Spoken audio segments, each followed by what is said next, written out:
Hello and welcome back to the PUBG Mobile Pro League qualifiers for Arabia. This is, of course, the qualifiers for Season 3. My name is GEEKAY, with me is Span, and we're going to be taking you through the hard action we're going to be seeing on the screen here today. Now, Span, how are you doing today?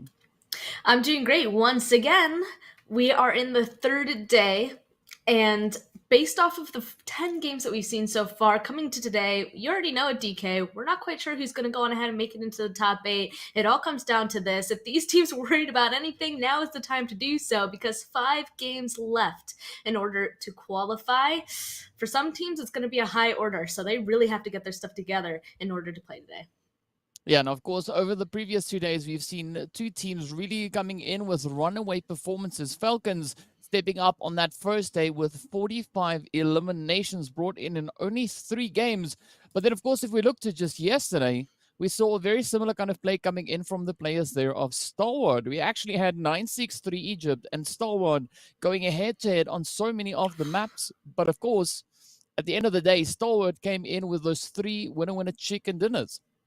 Stalwart was absolutely insane. I mean, if you go ahead and take a look at their performance from day one, you know, they kept getting out in like 15th place, 14th, 8th, 11th, like not doing too hot in terms of both placement points and kill points. But then yesterday, they absolutely blew it out of the water. Like they definitely figured out what they needed to go on ahead and change. Definitely did that bot review. And I'm love to see it, because one of the things that I personally feel like is so important about events like these is the learning aspect of it. All these teams, like, if you are going to go away with anything, I hope you at least learned something. So clearly Stalwart did their homework. They learned. And day 2, they absolutely popped off, ending up in a drastically different spot than they ended off in day 1. And now coming into day 3, honestly, I'm not worried about them anymore. I think that they're going to be qualifying. Like, I don't think that they have to worry about dropping below 8th place. It's just at this point, I guess, how much higher do they want to go? Yeah, 100%. Of course, you know, with those 2 chickens that they brought in just yesterday, alongside that, they brought in 3 of their strong matches. We saw them taking the 2nd place in our 2nd match, of course, bringing in those 13 elims. And then later on, they brought in 15 and 14, respectively. So that puts them on a grand total of 42 eliminations, just 3 lower than the performance we saw coming in from the players of Falcons. So I'm quite excited to see what these 2 teams are going to be bringing to the table. If either one of these 2 are going to be stepping up and just duplicating the performance we saw on either day 1 or day 2, or we could potentially see another team looking to close that out. And of course, another team that has been hard on their heels has been the side there of CONQUEROR Iraq. I mean, they were pretty consistent across the board with their performance, not only in just yesterday's matches, but also starting over on towards that first day where they actually got 2 fourth places. And if we look to yesterday, they actually brought in a chicken dinner as well as that second place in that final match. So definitely a team to be watching. So I'm gotta say, I'm quite excited to see what these teams will bring. Of course, we had several other teams stepping up, showing us a few glimmers of potential greatness coming through. I mean, another team that stands out for me here is going to be the players from 963 Egypt, as they started off the day with an absolutely insane play, coming in with that winner chicken dinner, 14 elims to their name, after which they took a 4th place. Then a little bit later on, we saw another 2nd place coming in for them. Well, that's the thing. I'm glad that you are bringing up eliminations as well, because I feel like day one, there definitely were just consistent teams, got both placement points and kill points, right? And then that's how they got higher on the leaderboard. That's how they did well. But after the second day, there's definitely a couple teams that are in the position that they are just in terms of kill points. Like, they have gotten a massive amount of kills. And you already brought up CONQUEROR. I'm going to do it again. The first game that they played yesterday, they unfortunately only got like 2 kills. But after that, the least amount of kills they got was 6. They got 2 6s, a 12, a 10, a 12. Just absolutely disgusting in terms of how many kills that they're able to achieve. And I believe there's somebody else as well that just are blowing it out of the water when it came to kills. So there's a couple of teams I feel like is kind of stepping out in front of the pack now, not just, you know, being consistent, but also realizing CONQUEROR, they needed to go on ahead and make it up in points. And they showed us that they can not only play the game, but they can definitely team fight. So that is an impressive skill that obviously will get people far. And that's how they're currently so high on the leaderboard. Yeah, but for me, this makes for a beautiful story, right? Because if we look back to the previous seasons of PMCO, PMNC, where these teams have been playing their hearts out to try and qualify for the second season of PMPL Arabia, a lot of these teams came so close. They were just a few points away from actually making it up into that position to qualify.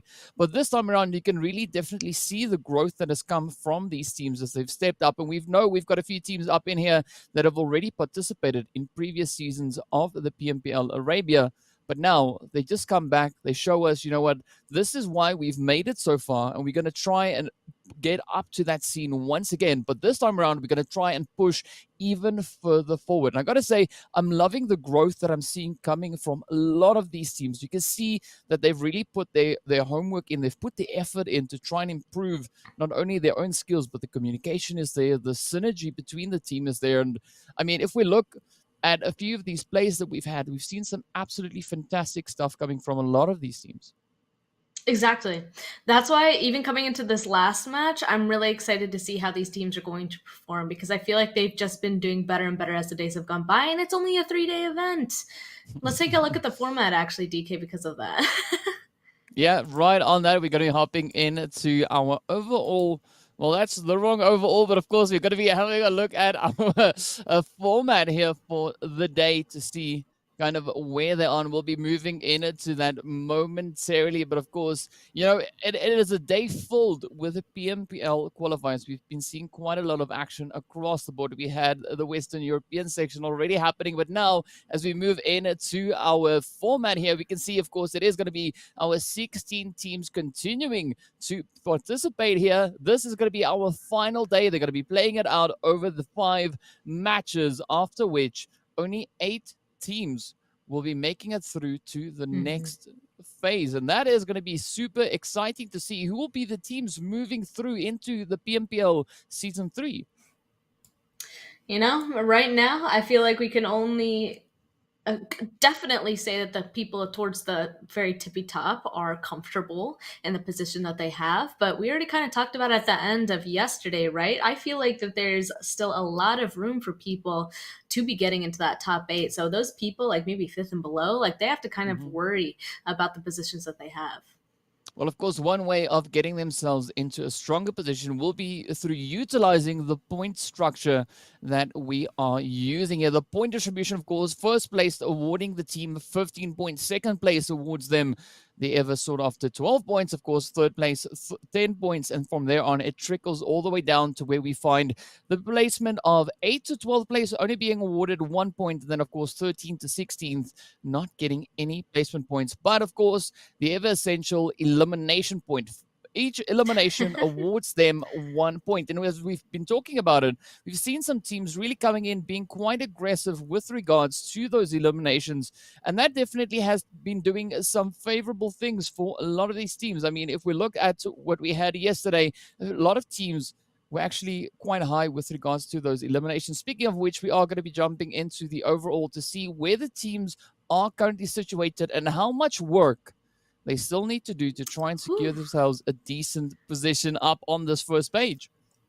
Just Team Falcons, absolutely disgusting. 146 total points in just 10 matches. I mean, 42, 40, 72, and 74 for placement points and kill points. Just so consistent, yet so much. Falcons are absolutely destroying it right now. I mean, they're 40 points above Stalwart. Stalwart, though, being in second place is just a feat in itself because they started off yesterday in 15th place and now they're in second. Absolutely disgusting performance as well. And that's the kill points that I was talking about, actually. Taking a look at it, 58 points compared to their 48 placement points. They definitely knew that they needed to step it up and get a ton of kills in order to make up for the performance that they had day one, and they absolutely went on ahead and did so. Yeah, but one thing that is pretty evident looking at this first page is the placement points are relatively high. I mean, there's a really good consistent pattern that we see coming in here. For instance, if we look at the players here from Ra'ad, they're sitting on 58 placement points, 3 points ahead of CONQUEROR Iraq. But, of course, CONQUEROR Iraq making up for that by coming in and being heavy hitters. You can see 47 elimination points to the 23 elimination points for Ra'ad. So that's definitely where that elimination point is absolutely essential alongside the placement points. But of course, we have that second page as well to see where the teams are that are going to be having to put in a little bit more of that work. But another team on this first page that stands out for me, of course, will be the players there from 1 Million Esports. But now as we move into the second page, so this is where we see the teams and just how close it actually is, because we've got Clear Vision and the Ultimates sitting right at the top of this page on 72 and 70 points respectively.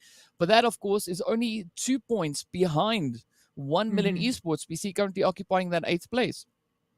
Yeah, I was going to point that out. Only 2 points is not that far whatsoever. And I feel like I said, taking a look at this side of the leaderboard, considering that the 8th place cutoff right now is 74, I still feel like, honestly, maybe even down to 12, like maybe 13th place, these teams can still go ahead and make it into those 8th placement points. The thing is that now that they're down there in that 13th, 14th, around that area, just getting the points is going to be even harder because all 16 teams are going to be playing all 5 games. So not only are they going to have to do really well at games, but the people above them are going to have to do really bad. So the last day, this kind of goes on ahead and brings the question, DK. Usually this is where we see those shenanigans. That's what I call them. But usually they're very, it's strategy. It's great strategy sometimes when you realize, hey, I need to go ahead and get points. Are we going to start seeing some people target each other? I think that's what I'm going to be keeping an eye on to see if that happens the most. Yeah, I think what makes today so exciting is that we saw teams coming in just yesterday. If we look, for instance, at Stalwart and 963 Egypt, they were positioned a little bit lower on that leaderboard, right there at the bottom side of it, and they were able to push themselves up onto the first page. So I'm hopeful that the teams sitting on that second page know that it is still capable, that it is still possible rather for them to make that play and gain those points to push themselves up onto that second page. So if we look at the point distribution currently, I mean, anywhere from 7th place downwards, I don't think that is 100% secured just yet. So it is going to be quite exciting to see the teams going at each other on the battlefield, trying to gain a slot in the qualifying positions. And of course, on that, we are going to be looking at our schedule for the day to see the map rotation we are going to be working with. And of course, we are going to be starting right over on towards Erangel, after which we head into the jungle. After that, we come back for more Erangel with a little bit of that Miramar spice in between. I, once again, looking forward to these maps, not only because Well, just yesterday's matches, once again, the Sanhok match and the Miramar match, both of those games, when you think about it, were absolutely insane. The people who won those matches won by like a landslide. So those I feel like are kind of their wild card maps. We're not quite 100% sure of who's going to go on ahead and take those. Erangel, I feel like, is a little bit more consistent. The teams who have been doing well do consistently get points on Erangel. But also, that being said, might eat my words a tiny bit because even yesterday, Stalwart 963, they both honestly did amazing on Erangel as well. So there still is a handful of teams that could go on ahead and shine on the Erangel maps, which honestly, since there's 3 of those and only 1 of each of the other ones, they kind of have to. All the teams that need points have to do well on all of them. Yeah, but of course we saw a good amount of consistency being retained just yesterday, right? If we look back to the first day, we had a few teams having an absolutely fantastic match and then having a little bit more of a harder time maintaining that consistency through the remainder of the day. Looking to yesterday, teams were consistent. So that makes me hopeful that we're going to be seeing some absolutely fantastic gameplay moving into this final day. And I'm still keeping it open for any of those surprise plays coming through because, I mean, even the players from Revolution as well as for Kurdistan, they also had some fantastic performances, not just yesterday, but the day before. I mean, for Kurdistan also brought in a winner chicken dinner over on towards our second Erangel visit. So who knows? Maybe today could be the time we see them step up in the first match and maybe they go home with that first chicken of the day.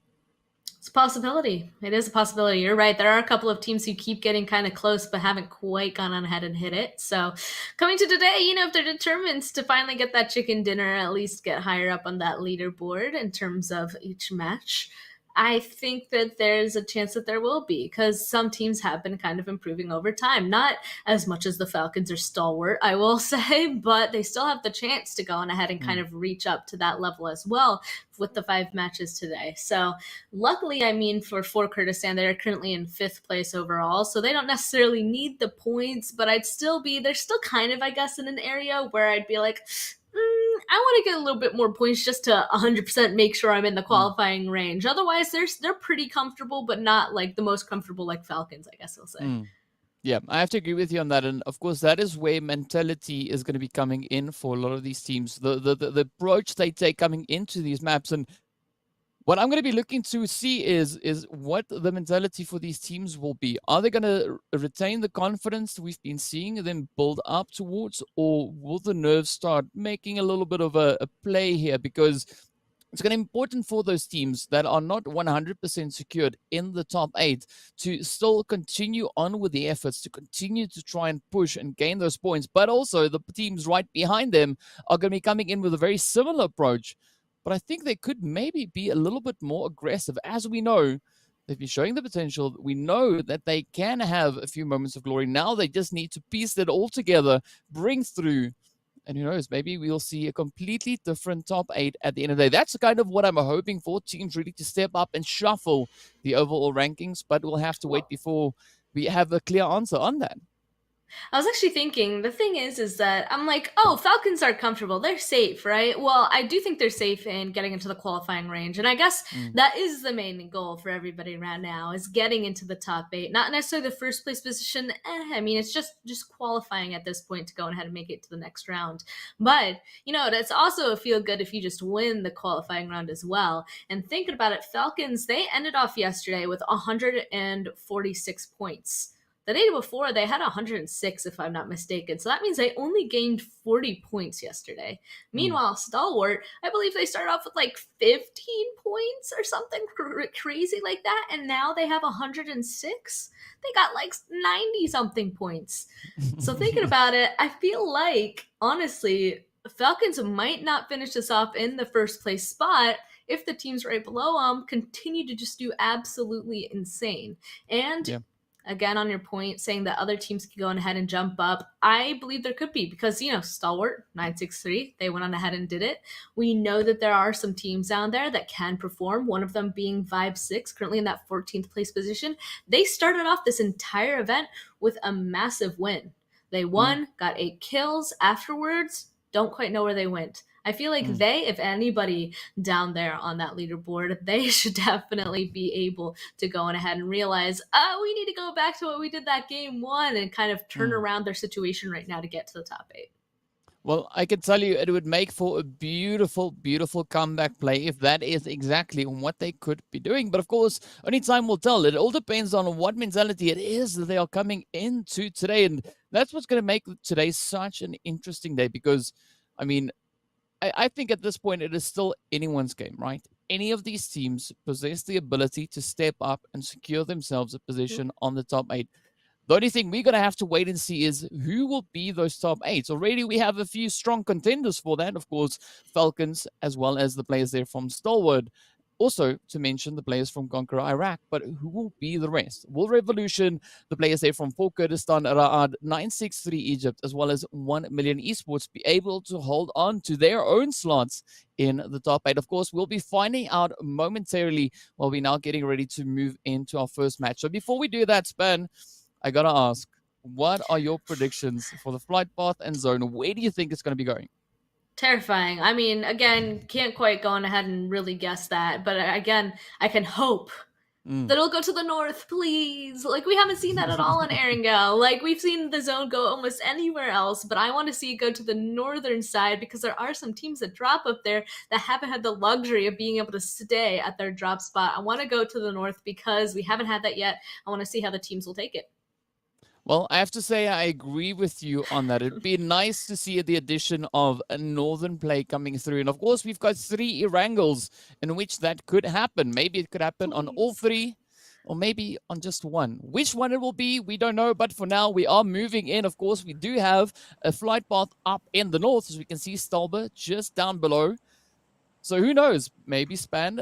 I think maybe the RNG PUBG gods could have heard us, and this could be what we're getting.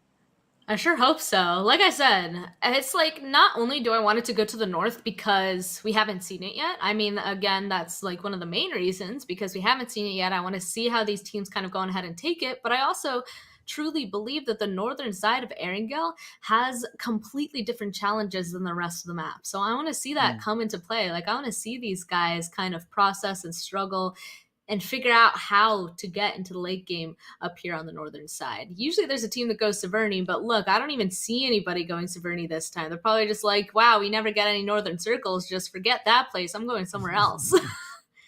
And who knows? Maybe this could be the one we've been waiting for. I mean, the flight path definitely does suggest a lot of those drop locations more centered and focused towards the northern region of this map. But we'll find out momentarily once the plane crosses over the entirety of the map. And, well, then we'll have our answer. But for the time being, it does seem like the teams are making the most of this flight path, heading down into their respective drop locations. Of course, the players there from HQ, nothing out of the ordinary, heading up in towards the Kamishki region once again. But, all right, so not the first match. We've got 2 more to go. But for this time around, the flight path once again finds itself down on towards that southeastern side. Now, we saw a zone like this just yesterday.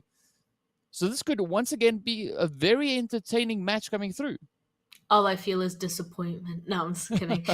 You're right. I mean, we did see this yesterday as well. And the thing is those ended up being really explosive, interesting games. It ended around, that farm area. And everybody was really, really having to play PUBG Mobile, Like, it was a difficult situation for almost every single team in that area. So this going over here once again, we'll see how these teams are going to be able to traverse it this time.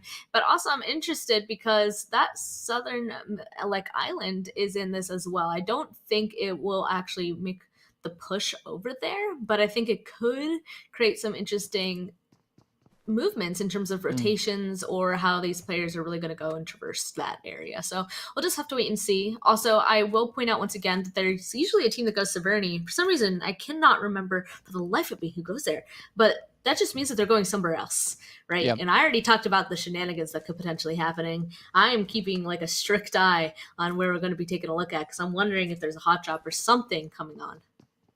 Well, only time will tell, Span. Only time will tell. But of course, we've seen a few teams having success over on Erangel, right? So we had Vibe 6, we had the players from Falcons actually having 2 very successful runs on Erangel. And then, of course, we had 963 Egypt, we've had for Kurdistan, as well as Stalwart. So there's a pretty nice lineup of teams that have had phenomenal success, especially seeing that the zones have focused more on the southern half of this map.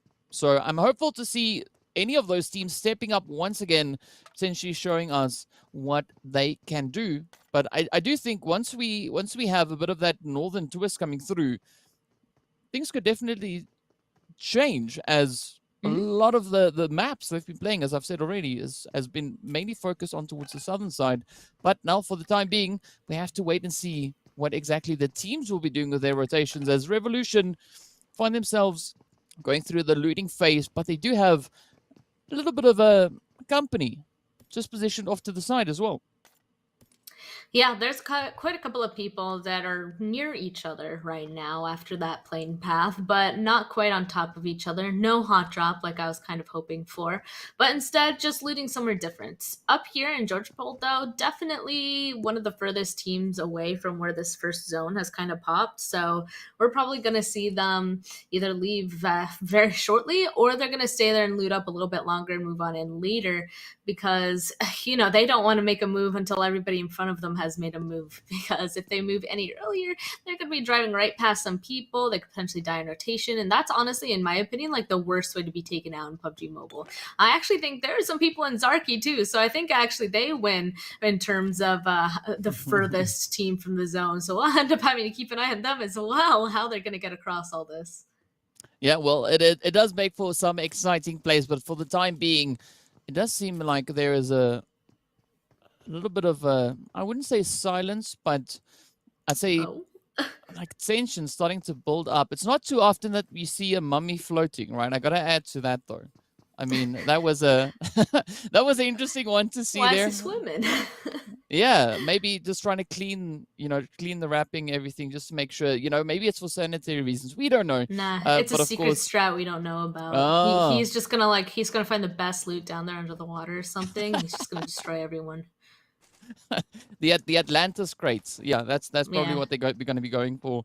Just looking to see if they can find any of those. But of course, well, I mean, I gotta say this is going to be quite an exciting one. The team's now going through those looting phases. Everyone seems so cool, calm, and collected, right? Doesn't seem. Oh, it's about to be chaos. Yeah, it is. I mean, I think this is the silence before the storm, but it does seem like the teams feel pretty confident in their approaches here today, right? I mean, I just kind of get that feeling. I don't see too much of those nerves really coming into play just yet. But of course, that is all going to start changing pretty soon once the teams start bumping up in towards each other. For the time being, it's a nice and serene kind of scene that we're having on the lovely land of Erangel. Yeah. I mean, we're in the first phase. We're in looting phase, right? And to me, I guess... To me personally, I believe the looting phase is the easiest, but also most important phase. And that not necessarily the looting is important. I mean, obviously you want to go ahead and get the mez util guns that you need, because that'll help you for the entire rest of the game. But also it's the first movement right out of the looting part, right? It's where you're going and collecting information for the first time, kind of making that rotation towards the zone, figuring out where people actually are and where to set up to put yourself in the best spot and advantageous spot for the rest of the game.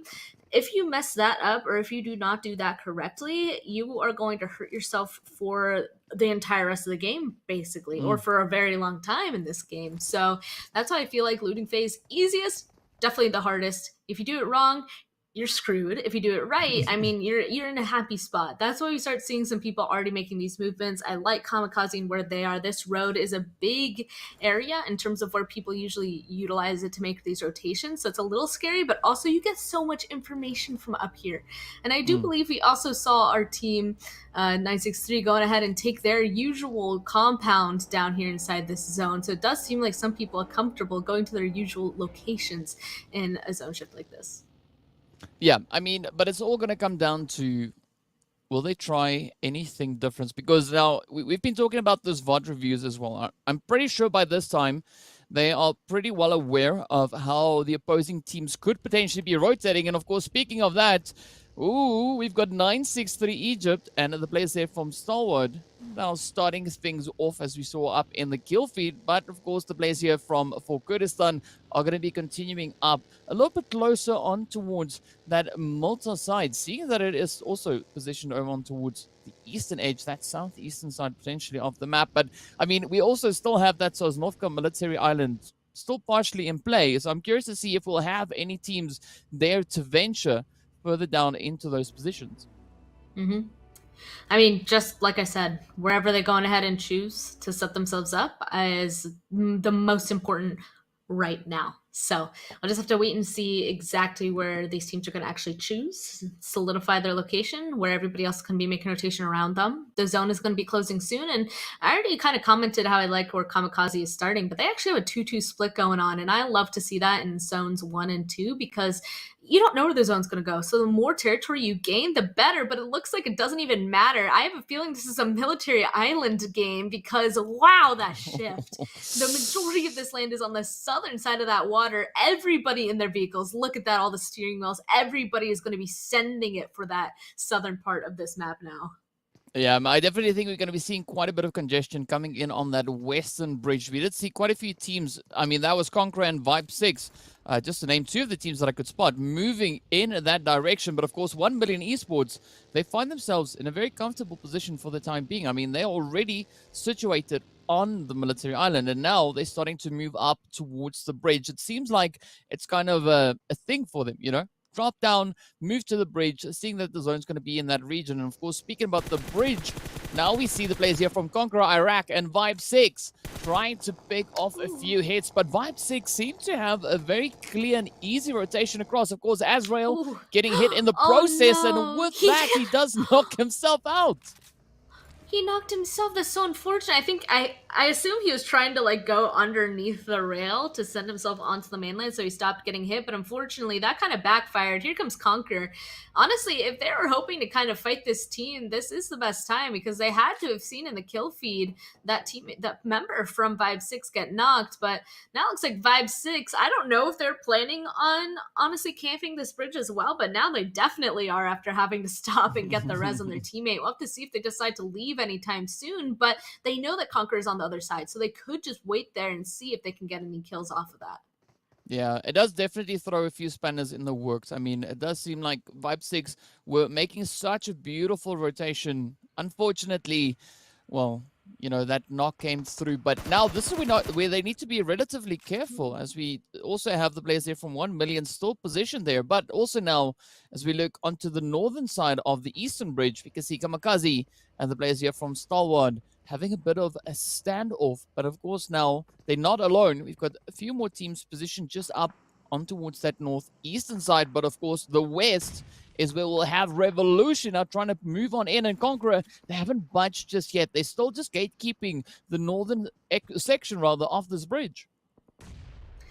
Oh my goodness. I mean, we figured that there's going to be a lot of bridge fighting actually at this point because everybody was trying to just rush for those bridges as soon as possible. Revolution versus CONQUEROR. The only thing I'm a little bit worried about is CONQUEROR obviously has to be spread out if they're hoping to gain control of this entire bridge. You can even see Triple D up there on the northern side waiting to see if they can kind of squeeze on by. But, you know, they're kind of spread out waiting to take this fight with Revolution, but they actually decided to disengage. I guess it's not a worth it fight for them. I wonder if they're going for a boat or something kind of a situation. But one of them, he needs meds. Wow, he had one first aid and that was it. So that is why he is looting. Well, so we'll definitely not see a heal strat come through on that front. But now, Triple D trying to defend their current position. As you said, they were moving closer to the bridge to see if they can get an opportunity to cross. But it does seem like Revolution turning around, trying an alternative rotation. But here we go now, Fox feeling the pressure as Revolution continue to push on forward. Of course, Fox now being forced into hiding, as Revolution and CONQUEROR Iraq just come through with so many heads. But of course, that zone continuing over on towards the eastern side, putting even more focus now on that eastern bridge. We can see a big convergence of teams right there. But of course, Revolution, as well as CONQUEROR and Triple D, they also now need to start thinking of a way to get over on towards that far eastern side. Honestly, I would still want to obviously be on that military island. That obviously has the most land. And knowing that the other bridge is still inside this zone, that's going to be a difficult place to make a rotation. So this is the bridge. The western bridge is the place where I'd want to make the cross. So at this point, I think that they're just going to be fighting each other, just trying to survive until the teams that are kind of bridge camping it will finally decide, I guess it's time for us to move now. Maybe we should go get a good spot inside of this zone. And then obviously everybody else should be able to follow. But right now, they're kind of in a stuck position since there is bridge camping going. It's just a stalemate. Everybody's kind of stuck for now. Over here, there's like 5 colors that I counted. So this bridge is completely messed up with how many people are now trying to like camp it, stand on it, cross it. It's a mess. Yeah, it is looking pretty tough. But of course, now Mexico finding themselves in a relatively difficult position, completely isolated. The rest of the team, of course, positioned elsewhere. But this is where we could now see KAMIKAZE and the players here from headquarters looking to move in, clean a house, and establish a decent foothold for themselves up in towards the north. Meanwhile, we do see a few fights, of course, breaking out in the kill feed. But KAMIKAZE now starting to inch the way a little bit closer. We can see D7 and the rest of the players here from KAMIKAZE relentlessly trying to reach up to that roof where they think Mexico could be hiding. A bunch of nades going back and forth. Honestly, I really like where headquarters is. They have the inside of the zone and they're in control of a ridge. They can see all the fighting happening in front of them. Ooh, KAMIKAZE now trying to get involved too. This is so unfortunate for the ultimate king caught out completely in the open. KAMIKAZE and their split definitely working out so far. Oh man, that is absolutely brutal for the ultimate as they have now been reduced down to only 2 remaining hopefuls. It's going to be M7. And of course, Alush now trying to push up. But look at Mexico now trying to capitalize on this. Up comes headquarters as well, picking away a few hits of their very own enemy and Shelby. Now just inching their way forward, creeping closer, trying to line themselves up for these hits. But of course, that disengage from the ultimate, I think, was very much needed. And I think it's a really good decision that they've made to, they've kind of realized that they can't come through this way. They have to now try and find an alternative way of getting further down towards that southern edge. But of course, the zone hasn't fully formed and focused on towards that southern region just yet. Look at this though. I mean, we've got a few teams that have made that dash, made the push over on towards the south. Triple D now also pushing over on towards that western bridge. But look at the zone span just centering up even more. So 1 million esports now find themselves in absolutely prime real estate position. Yeah, they're really split right now. They need to go on ahead and condense and grab that compound like right at those crossroads just immediately, honestly. So many teams have actually gone on ahead and swum. They swam over to this area now. So that is why we're seeing for Kurdistan, for example, actually kind of be watching the water. Looks like they're able to pick up 2 kills already from people swimming. This is where the majority of the people are making a move on in. Oh, unfortunately, the victims, there's clear vision. Right now, they kind of need some points. They're doing well the first day, but the second day, not so much. And once again, a lot of movement happening in this kill feed because people at this point still trying to rush to get into this even smaller zone, and there is not enough space. Falcons actually dying to the play zone. It is this is just a horrible zone shift for so many people. It's just so difficult to be getting here. Yeah, I mean, but the only team that it's not difficult for is the players here from 1 Million Esports. This is where they've dropped. This is where they've been. But now they're going to be put to the test to look and see whether or not they can hold their own as we see Revolution now getting sent away. But here we go. 1 Million now really having to show us the strategies that they've been developing, working on to maintain control, or rather retain control of this southern edge. I mean, the bridge is in play, but look at this. Headquarter, the players here from KAMIKAZE, all now trying to make a stand on the bridge, but beautiful shooting coming through from enemy.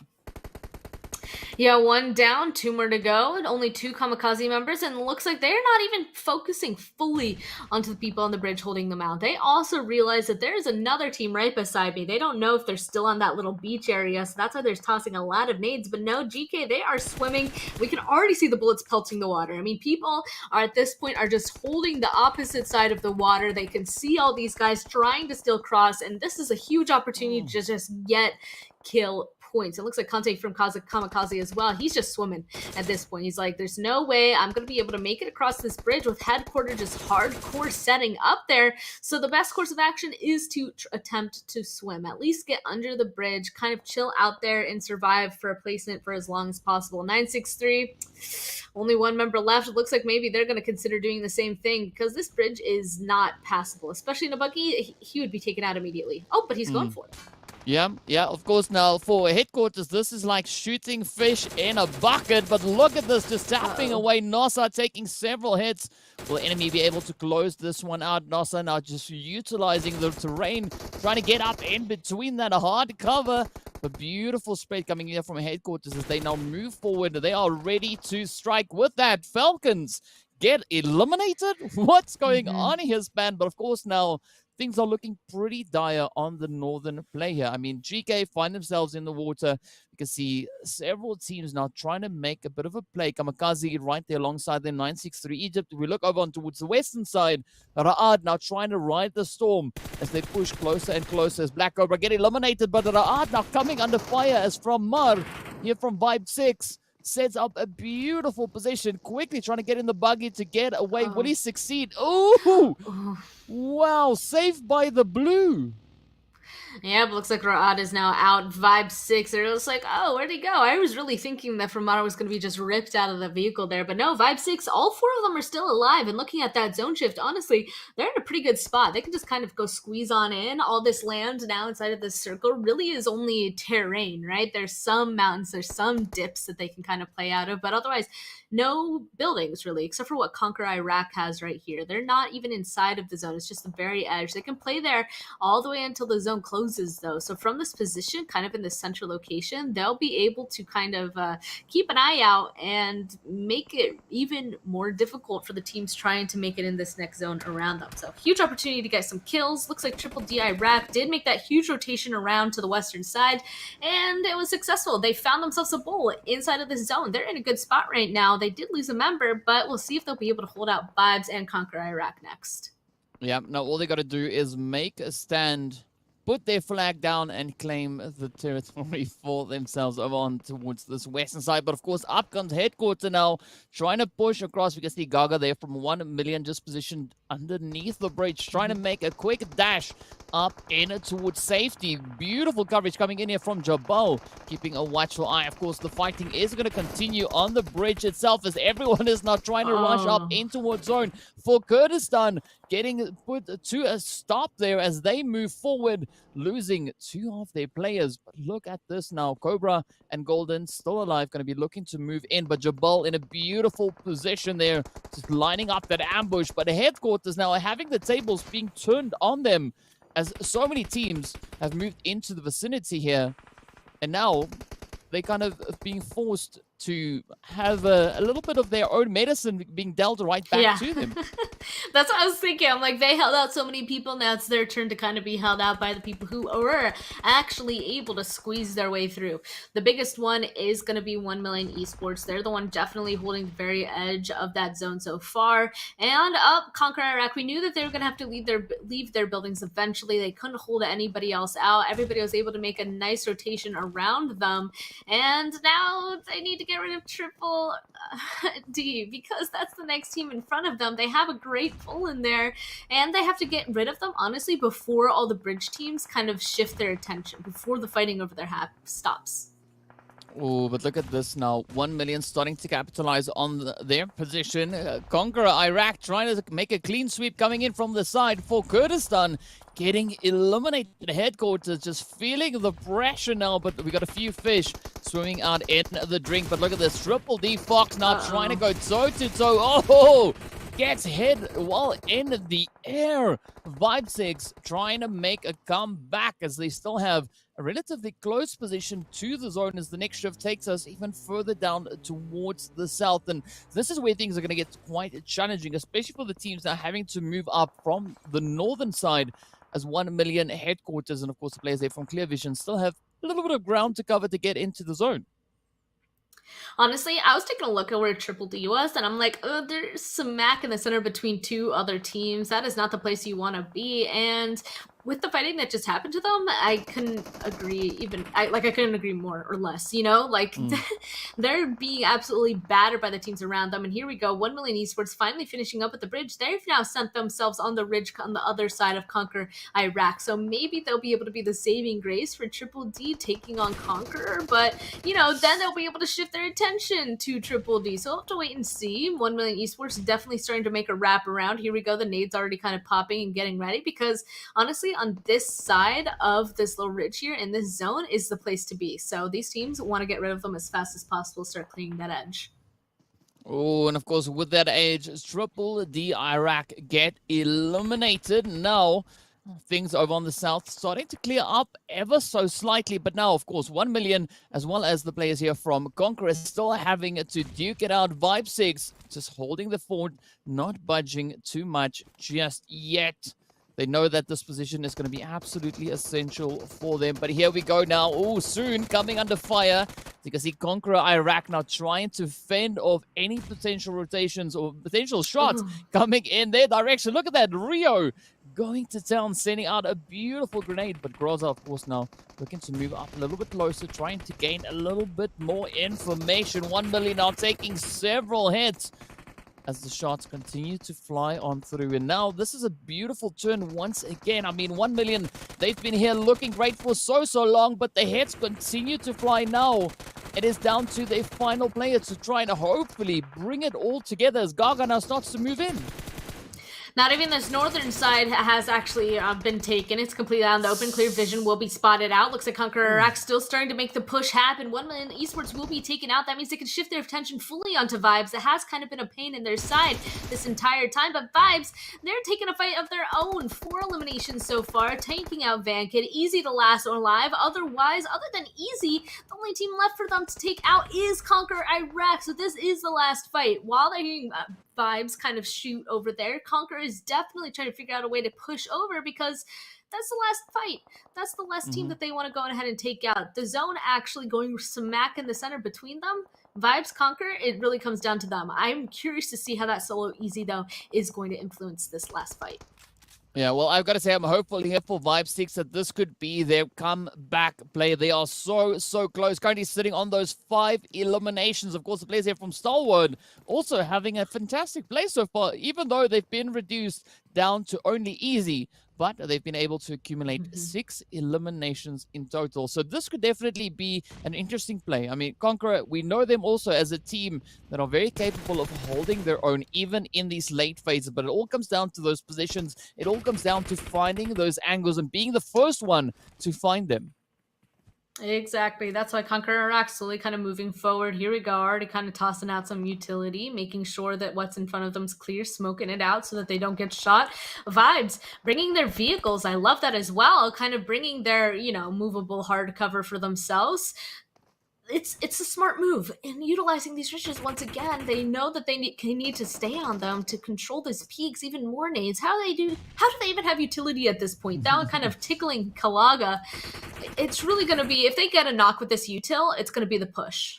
Yeah, but this is where they need to play this one so calculated, as of course, you know, they are trying to bring in the second chicken dinner for them, but will they be able to pull it off? Of course, Conqueror Iraq, they've also been showing some absolutely phenomenal consistency, but now it's all being put out to show. Now they have to step up and perform if they want this chicken dinner. Of course, Groza taking a little bit of fire here as Molto and Mana come up the side. Look at the hits, though, from Mar. Finds a beautiful angle. Oh, gets up. A little bit too exposed for a quick, brief moment there.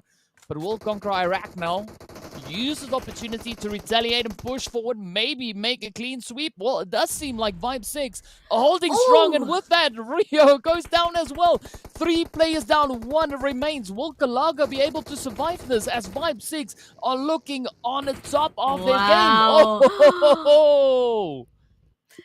Big drive through. That was absolutely insane for Vibes. We even just challenged them. We're like, they won the first match of the entire tournament. Then where did they go? Well, this match, they definitely showed up. They're still here, definitely. And even in the position that they are right now, they clearly don't like it, and they're going to try to fix that. That was a great game coming from Vibes, being able to succeed in winning that. But there's also another team that we'll be able to see when we take a look at the match rankings. Absolutely blew it out the water when it comes to kill points, but just huge GG's to Vibes on that.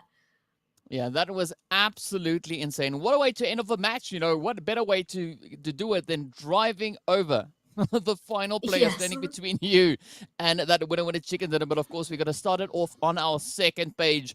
As we can see, all the teams being able to acquire points. Everyone walking away with points on the board here. Of course, Falcons being the heavy hitters on this side of the leaderboard, coming in with those 4 eliminations, unfortunately not being able to find themselves in a position where they got any of those placement points. So that means, of course, that they went out around about 13th to 16th position. So definitely a challenging play as we look at the performances we've had. Also, 963 Egypt, not where we would have liked to see them.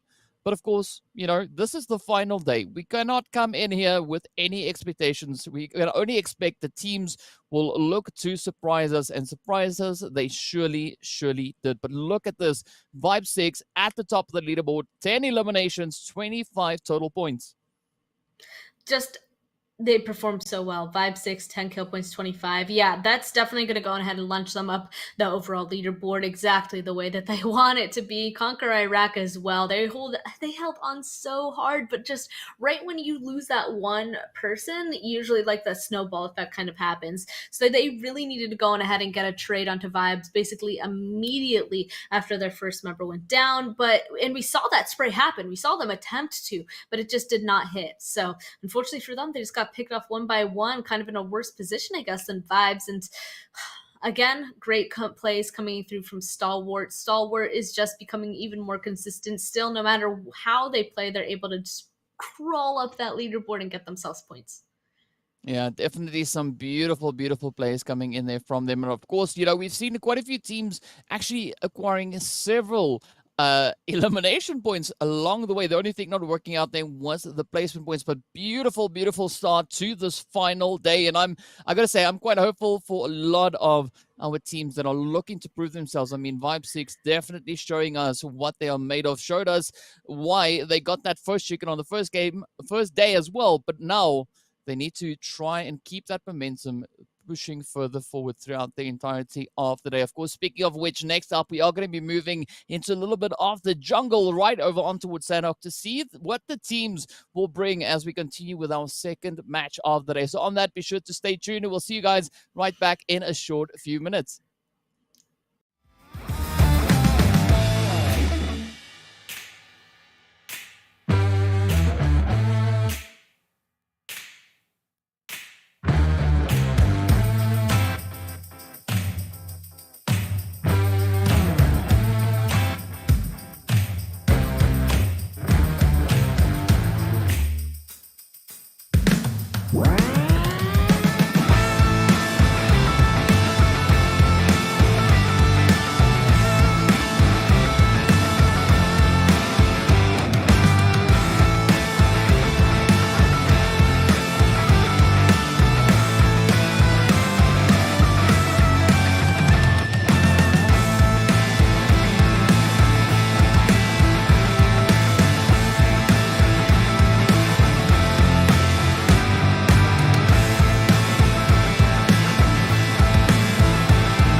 Hello and welcome back to the PUBG Mobile Pro League Arabia Season 3 qualifiers. My name is GEEKAY. With me is Span and Cobra. And if you're just joining us, you missed out on a beautiful start to this final day. Vibe 6 coming out of nowhere with another chicken dinner. And they improved on their first chicken. First time around, they had 8 eliminations alongside the chicken. This time around, bringing in 10. So absolutely beautiful, beautiful start to the day. And of course, we are going to be having a look at our overall standings to see where the teams are currently situated. Also, taking into consideration that only 8 teams will be moving through to PMPL Arabia Season 3. Yeah, looks like Team Falcons still holding on strong in that first place with 150 now. I mean, that still is only picking up 4 points, making themselves there. So not too much of an increase, but Stalwart still at 122, still have a ways to go. CONQUEROR Iraq, though, they ended up doing pretty well in that last match, grabbing that second place position. So they have launched themselves 118. At this point, they could honestly go on ahead and give Stalwart a little bit of a run for that second place position. Otherwise, I mean, Revolution, 1 million Esports, 1 million Esports also doing well in that last game for Kurdistan, Ra'ad, 963 Egypt. All of these teams, as of right now, are in the qualifying range. And of course, they want to keep it that way. But taking a look at their actual points, 963 Egypt at 78, that is still very achievable to even potentially jump up past Revolution all the way up to 4th place. And of course, we haven't even looked at the second page of this leaderboard. How many people could even potentially jump 963 Egypt? There's going to be quite a few. Yeah.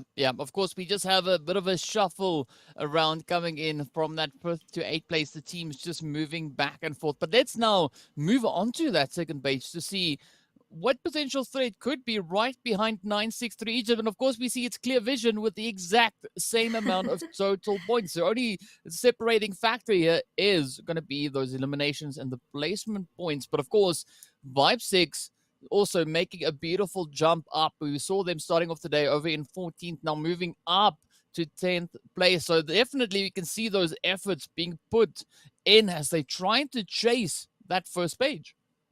Yeah, and now they're honestly in a spot to do so because at 71 points, that is definitely achievable to make 78 at least. And 78 being their current 8th place spot, 5-6 might just have been saving themselves with that last match. They have to continue to do so, though. They can't just have a good first game like they did on day one. They have to continue to have good games for the rest of the day. 4 more matches for them to gain points to get into the top 8. At this point, we can see that some of the other teams that had been doing so well on day one are struggling at this point. Still, all the way down to 44 points. I don't know if 44 is enough to try and make that 78. So there definitely are some teams that I don't know if they're really going to be able to make it, but they still have 4 games to try and make it happen. There's still the potential. I mean, like we said, Stalwart with like 90 points yesterday could still happen for another team.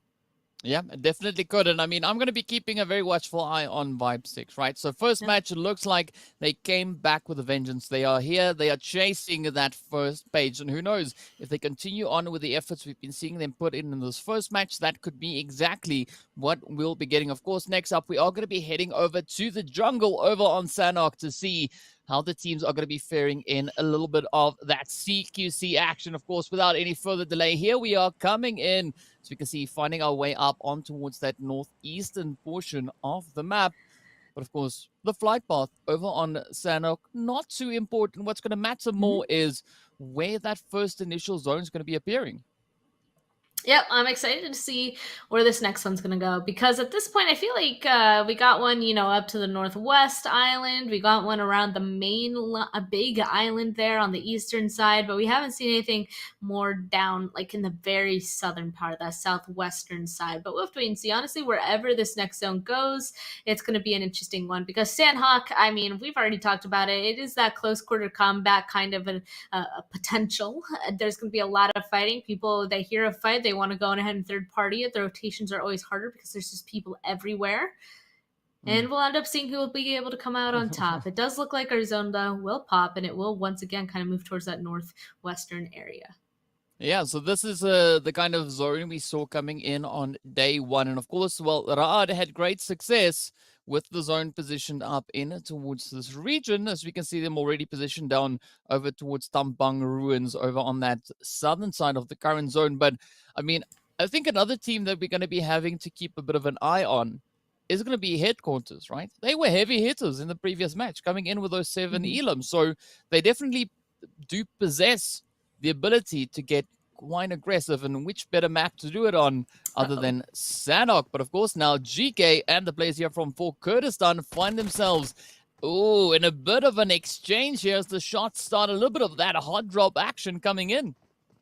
Yeah, looks like two teams want Charlie this time. For Kurdistan, though, looks like they're in control of the northern side. I only see 3 of them. Yeah, I'm not crazy. I only see 3. I don't know where the 4th one is, but all of GEEKAY definitely inside of Charlie with them. I wonder if the 4th member of for Kurdistan kind of trying to get an angle potentially onto the rest of GEEKAY, either over to the western side or maybe even the south. We'll just have to wait and see. There is that big hill to the south, so honestly, if that 4th member is able to kind of appear up there, that could be huge. We'll wait and see, though. GEEKAY, honestly, dumping on top of each other right now, being so close, this could be a great opportunity for them to start slowly picking off for Kurdistan one by one. Yeah, but that's going to also be a beautiful opportunity for Kurdistan. One well-placed utility grenade, that could definitely cause quite a few problems there for them. But definitely have to agree with you. If for Kurdistan is sending another player maybe to try and wrap around them, you can see Sheto keeping a very watchful eye on that hilltop, expecting something exactly like that to be happening here. I mean, that could be a big brain play for them. At this point, it looks like for Kurdistan, they're all just waiting. They're waiting for GEEKAY to make the first move. They want to try and wait for that advantage. They're probably doing so since they only have 3 people. Looks like GEEKAY honestly doing the same thing. That's why both these teams not moving just yet. They want to spot the other person first, because obviously that means they can take the first shots. They might be able to get the first knock, and then everything will be kicking into action. But for right now, since they can't quite get the advantage, they're just going to be waiting it out. Couple of nades, not quite going to tickle their members of GEEKAY. We can see them slowly starting to move forward, actually. For Kurdistan, might just be able to get the first knock if GEEKAY isn't careful here. I can see 1 knock 90 on that western side. We just saw the triangle appearing on the mini-map. So, 1 knock 90 could potentially be looking to wrap around exactly as you were saying there. But now the pressure is on as for Kurdistan are starting to move even closer. Golden getting right up, and personal 1 knock 90 now coming in from far off in the distance, trying to apply, or rather be a bit of that reinforcement. But now Mumbai trying to send out those utilities. They've kind of spotted Cobra up top, but here we go. Anaconda getting ready to move. Golden also getting ready to push in. The utilities getting sent through that molly, causing a little bit of damage, but not too much. And you can see him waiting still with that ump. We finally see the 4th member of for Kurdistan over to the western side in that compound. You can see him slowly moving on in. I'm still waiting to see if from that position he can kind of get a surprise attack on one of the GEEKAY members. Not quite sure if it's going to work. And kind of just outside this window for the GEEKAY Esports members, trying to kind of spot him, but still a little bit too close to the building. But there we go, for Kurdistan finally getting that first knock on Omar. And now the rush comes through. Look at the carnage. Anaconda and Golden both getting knocked right on down. Now it's up to Cobra and 1 knock 90 to try and bring the players back up into fighting form. But of course, GEEKAY quickly getting to those reses, now back into fighting form as they go. 3 players on the one front, and of course, Sheto trying to push up ahead. See Cobra just trying to hide out behind that vehicle. This could be the play for GEEKAY, but they do seem to get a little bit distracted as yet another hit that comes through. Omar goes down. Anaconda still down for the count. Up comes the rush, though. Look at the play. Anaconda, Cobra gets knocked right on down. GEEKAY loses another.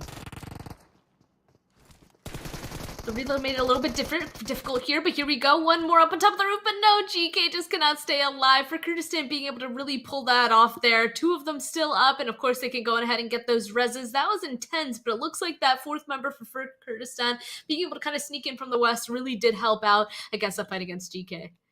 Wow, what a beautiful start that is for Kurdistan as they find a beautiful squad wipe right there. But of course now Ra'ad and Clear Vision are going to be facing off as well, positioned right here, relatively close to each other. Look at this. Of course, now the nades getting cooked up. Red just on the opposite end, but a beautiful split coming in from Clear Vision. A 2-1 split. Red trying to make the most of that angle. We got a Makodi and Clear trying to push up Oh, will they be able to get it in? Or rather, Oliver trying to push on up. Oh, the utilities getting sent through. Will it reach? Not yet. Fortunately, no one there. Sorry, in the kill feed, I just saw one of the members of Falcon knock out his teammate with a grenade. Okay. Don't quite know what happened there, but I guess we'll find out. But yeah, back to this. You can see that Clear Vision is trying to start something with those nades. Ooh, Revolution actually kind of in the distance too. Sanhok, we've already said it. It's a game where those third-party stuff always happens. They hear the noise. They want to see if they can capitalize off it. Honestly, being up on top of the hill is definitely a great place for Revolution to kind of approach this altercation. And Clear Vision, they did only have 2 people here, but now more are coming. They're kind of surrounding where Ra'ad currently stand. Only stuck in a singular building, so I'm a little bit scared for Rod in this situation. Oh, but there goes Revolution. Clear Vision keeping a close eye and making sure that their environment's safe. Yeah, Clear Vision definitely being super aware of their surroundings now. It's on to Dasha and the rest of the players here from Ra'ad to try and fend off the advances coming through. With that, Oliver gets put right on down now. It is up to, ooh, the spray down as we can see yet another hint coming in on the side of Ra'ad. Beautiful trade-off from both sides. Alhaji getting sent away with several jump shot. Dasha now at the doorway trying to put the shots right up into the players here from Clear Vision. Oh, this is going to be a difficult res to try and pull on up. But they are definitely going to be going for it though. Yeah, they got the res on a Sentin as well, so there's still 3 of them up. Oliver slowly bleeding out. McAdee, no, finally going down. It's not looking too good for them. That means only 1 member is left up, and that is Red, trying to go for a res on 2 and 1 now because he realizes if he doesn't get this res on Oliver, Oliver will go down, and he's only a solo. But I think Sadat realizes that too, pushing out with barely any HP. Oh, he goes down, but the full fight happens, and no way Ra'ad takes that. Clear Vision Esports is out. Wow, what a beautiful fight that was. Rad coming out victorious here, losing Delhab in the trade-off there. But of course, absolutely beautiful stuff.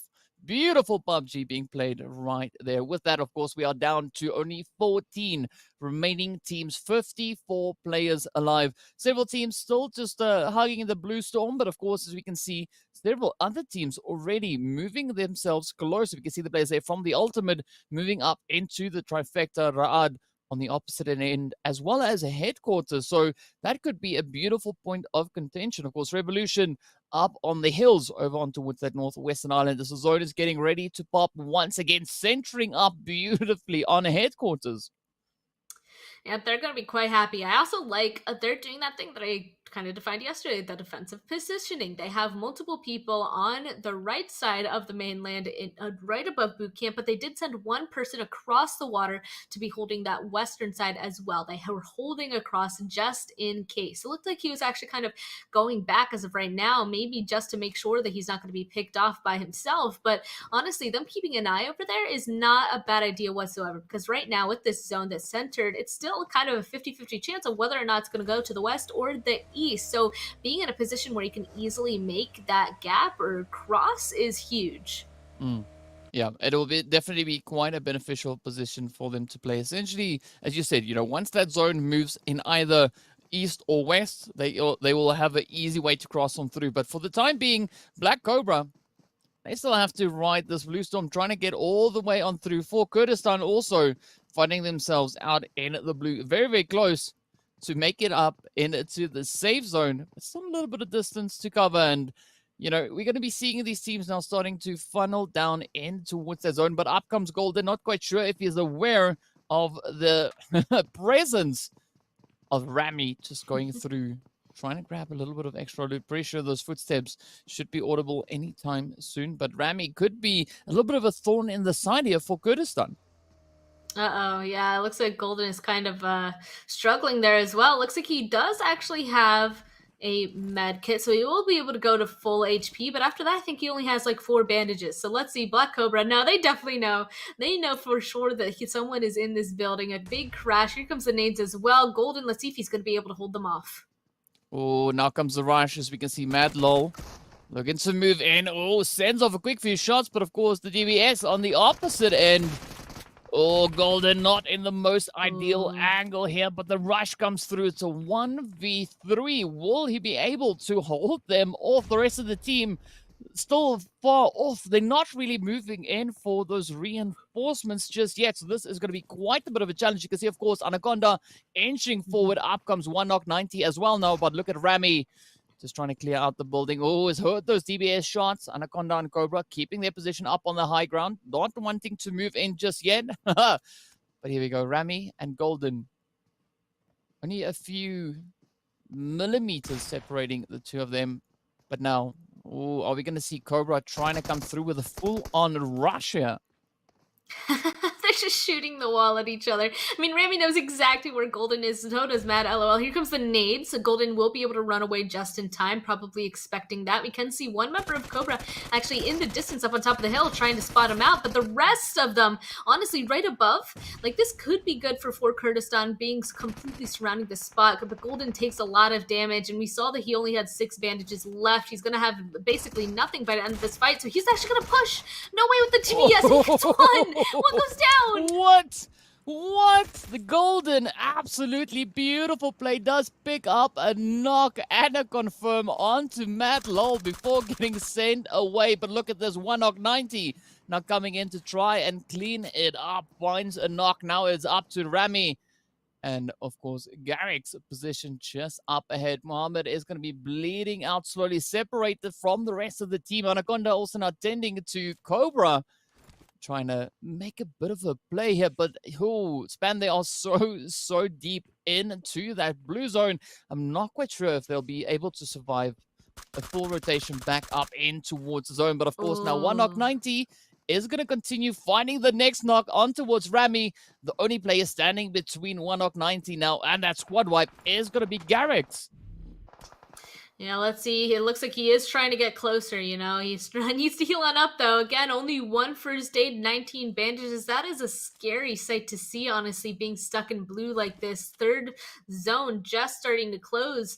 Right when this hits 4th, if they're not out of there by now, by then, I'd be a bit worried. Because, you know, since this fight is also drawing out so much, Garrick's still alive, you can probably figure that Black Cobra also used a lot of their meds. Garrick's does have 30 bandages, 7 first aids. He's definitely good right now, but here we go, running out in the open. I think Anaconda ended up spotting him out. And we'll have to see how else Karafi is going to take this against Garrick's. He's just outside. Oh, come on, this could be the play. Oh, Garrick's makes the push, but unfortunately gets taken on down as Cobra and Anaconda start constricting their position on it towards Black Cobra there. But of course, now for Kurdistan, they have quite a bit of a task at hand. They now need to find themselves back up in towards zone. And I mean, this is 3rd phase. It's not crazy with regards to damage just yet.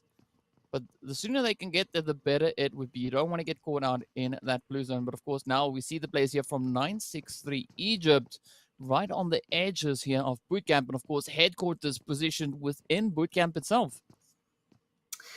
And it looks like there's another team kind of creeping around their edges. You're right, headquarters. This is the team that I was kind of being like, I like that they decided to take directly above boot camp, but they were also keeping a close eye on the western side. Looks like they kind of gave up on that. I mean, you don't want to have one person out there for a long time, and that's definitely a dangerous place to be out there on those little rocks right there. But now Ra'ad, it gave them the opportunity to kind of stand above headquarters. That means if headquarters were hoping to leave, they can't in that direction. In my opinion, from these warehouses, that is the safest direction to go, up on top of those rocks to cut off line of sight. And I think they realized that they want to get rid of Ra'ad as soon as possible, so they're starting the extermination by taking down Sadat, and there's still a 2 up there. Yeah, it is still going to be a little bit of a threat coming through from the side here of Ra'ad, as we can see Desha and Satan positioned up top. Desha, of course, not trying to pull that res off, but the grenades are getting ever closer as the res on Sadat is successful. But now Ra'ad need to be super careful, as we can see, the players there from Stalwart also coming in with a few hits on towards Ra'ad. And this is the beauty of Sanhok, is make too much noise and you will draw in a lot of these opposing teams. But of course, look at 963 Egypt. They're using this opportunity to move in from the southern side, and they could be applying quite a bit of pressure now on towards headquarters. So headquarters, I'm hoping that they are well aware of their surroundings here. This zone is just oof. Oof is Mm-hmm. what this zone is. I mean, it's completely just so much water. What's interesting is that that little island is actually in this zone. So I'm curious to see if anybody from the northern side is going to try to utilize that, or they know that going to that island is just a death sentence after a while. They won't be able to move anywhere else from there. Once they're on it, they're going to kind of be stuck. Nice to see that Rod was able to get that rest because honestly, their position there is a pretty strong one. If they're able to stay alive on those rocks, like they can control everybody from the southern side not able to move, and they'll have clear vision on anybody from the north. And a lot of people still struggling with the blue zone. This is phase 4. You already said it. This is a map where a lot of the blue zone healing is a strategy. It is possible, but everybody that we've sort of switched to so far doesn't seem to have that many meds to even attempt that strategy. Yeah, it is going to be a definite difficult one to try and pull off. Of course, the players here from Revolution are going to be trying to make their own way up in towards the zone. But Triple D finding themselves in a little bit of a predicament there. They are now just crammed under that bridge, not really being able to move out just yet. And of course, the players here from CONQUEROR Iraq are going to be keeping a very watchful eye on towards them. It's a definite challenge, and we could maybe see Triple D falling due to them getting caught out in the blue. Of course, we are also making our way towards the 5th phase where that blue zone is going to start becoming a little bit more brutal. So they definitely have to try and prioritize that rotation. It does seem like Kalaga is losing interest. Just looking to reposition a little bit further away. This could be the opening now for Triple D to push back up in towards the zone. But of course, we do see several players actually moving on towards this little island of doom. Yeah, we can see some members of Conqueror there. I'm not surprised to see them because they were in that compound just to the north of this. So Rio, he's now on it, and I don't know where Desha from Raad came from, but he is now there as well. These two solos are going to be duking out for this spot. Looks like Groza Reva not too far away, could potentially just peek on over and help out their teammates, but they're definitely distracted with their own enemy right beside them. Oh, wait a second. Did he just explode the vehicle and blew up his friend, potentially? Ra'ad actually saw that. Desha saw it and got the flush. Wow, absolutely crazy stuff coming through here. But of course, a quick raise rather coming through on towards Groza now. Definitely being sandwiched here. But of course, that vehicle explosion does provide them with some extra hard cover. We can see, oh, Jabal up ahead. Also now getting hit, knocked right on down. As the players there from 1 million Esports look to push up. Of course, CONQUEROR now caught on the edges there. Rio on that little island up ahead. Nice back and forth between KAMIKAZE and the players here from CONQUEROR Iraq. Let's see, will Aziz be able to reach all the way across? And sheer chaos now erupting all across the map. You can see a little bit further down towards the south as well. Things are looking pretty dire there for the Falcons. Yeah, we can see them fighting in the kill feed for a while now. Just a ton of teams. Honestly, I can't even see who's fighting. There's just so many people right on top of each other that at this point, I'm sure that they're all just getting involved at the same time. Restricting play area. Here we go. 5th circle starting to close once again. You can see Triple D up to the north, not very successful in their rotation. People actually just swimming through the water trying to find themselves a safe place to play, which is so dangerous and a scary thing to kind of think about. KAMIKAZE now, though, in front of these other teams that they were fighting this whole time, they're going to be quite happy with the positioning they grab as long as Stalwart is distracted enough by Falcons to not hold them out. No! They're not even spotted by them. They're taken out by 1 million Esports. Wow, and now Stalwart Survival relies solely on Vankid, but of course Falcons right here alongside them, head after head coming through now as 963 Egypt continues to apply the pressure, but look at the sheer carnage now. The kill feed can't even keep up. Of course, Wade is going to try and recover a little bit of the health there. 10 teams now remain, and it is just brutal across the board. Of course, HQ having a beautiful position on the northern section of zone, so they could potentially be able to gatekeep. Several teams looking to move in, but 963 Egypt looking absolutely golden there as they have a controlling position within the zone. Wade with 16 first days. Looks like Falcons definitely moving on to the healing strat for right now. I mean, he's so far out zone, and even if he tried getting into the zone, there's so many people right in front of him that's going to be pretty difficult. Oh no! Erangel, no way able to take down Smoker. They only have this small little rock to really utilize to shoot off of, and it looks like it's working out for them so far, able to take down some of these enemy members of Revolution. It's just one left, and it's going to be HQ8. And Reva from Conqueror's there now too. Oh, this is definitely going to be quite a bit of a challenge. But of course, Vibe 6 need to find a way back up in towards the zones. The blue zone is closing on up. Only 9 teams now remain. Reva being the last remaining hopeful for the side of Conqueror Iraq. And of course, Ra'ad positioned up on the high ground. Now also just going for a little bit of a fish in a barrel shooting there. QHG goes right on down. With that, Revolution gets sent away. Mana now trying to apply that heel strap. We'll look at for Kurdistan getting the head on towards Sadan. I believe that was. No, it was 963 Egypt coming in with that. Ra'ad bite the dust vibes. Still holding on for dear life. Not before putting a quick hit up in towards Reva. Only 5 teams now remain. Headquarter coming in from the north. Look at this. Stalwart Bankhead still in the play, but in a very dangerous position. Definitely. As that Sola, I mean, he is holding on for dear life against that little wall there. I mean, Headquarter, they have been in these warehouses since the beginning, basically. They have set up, but now, unfortunately, it is no longer a good spot. Literally on fire, but not in a good way. And 963 Egypt, they are the only team down here on the southern side. They are holding this for dear life because they have the advantage in this situation. All they have to worry about, honestly, is Headquarter. The only other people, you know, he's just a little solo over there. They don't really have to worry about him all too much. So I really want to see 963 and how Headquarters is going to take this. I like how Zuxi ended up pushing forward against that little Reg on the road. Oh, first of all, toss some nades and get some knocks, but also that means they're going to be able to hold this area right here. Oh, there's only one left.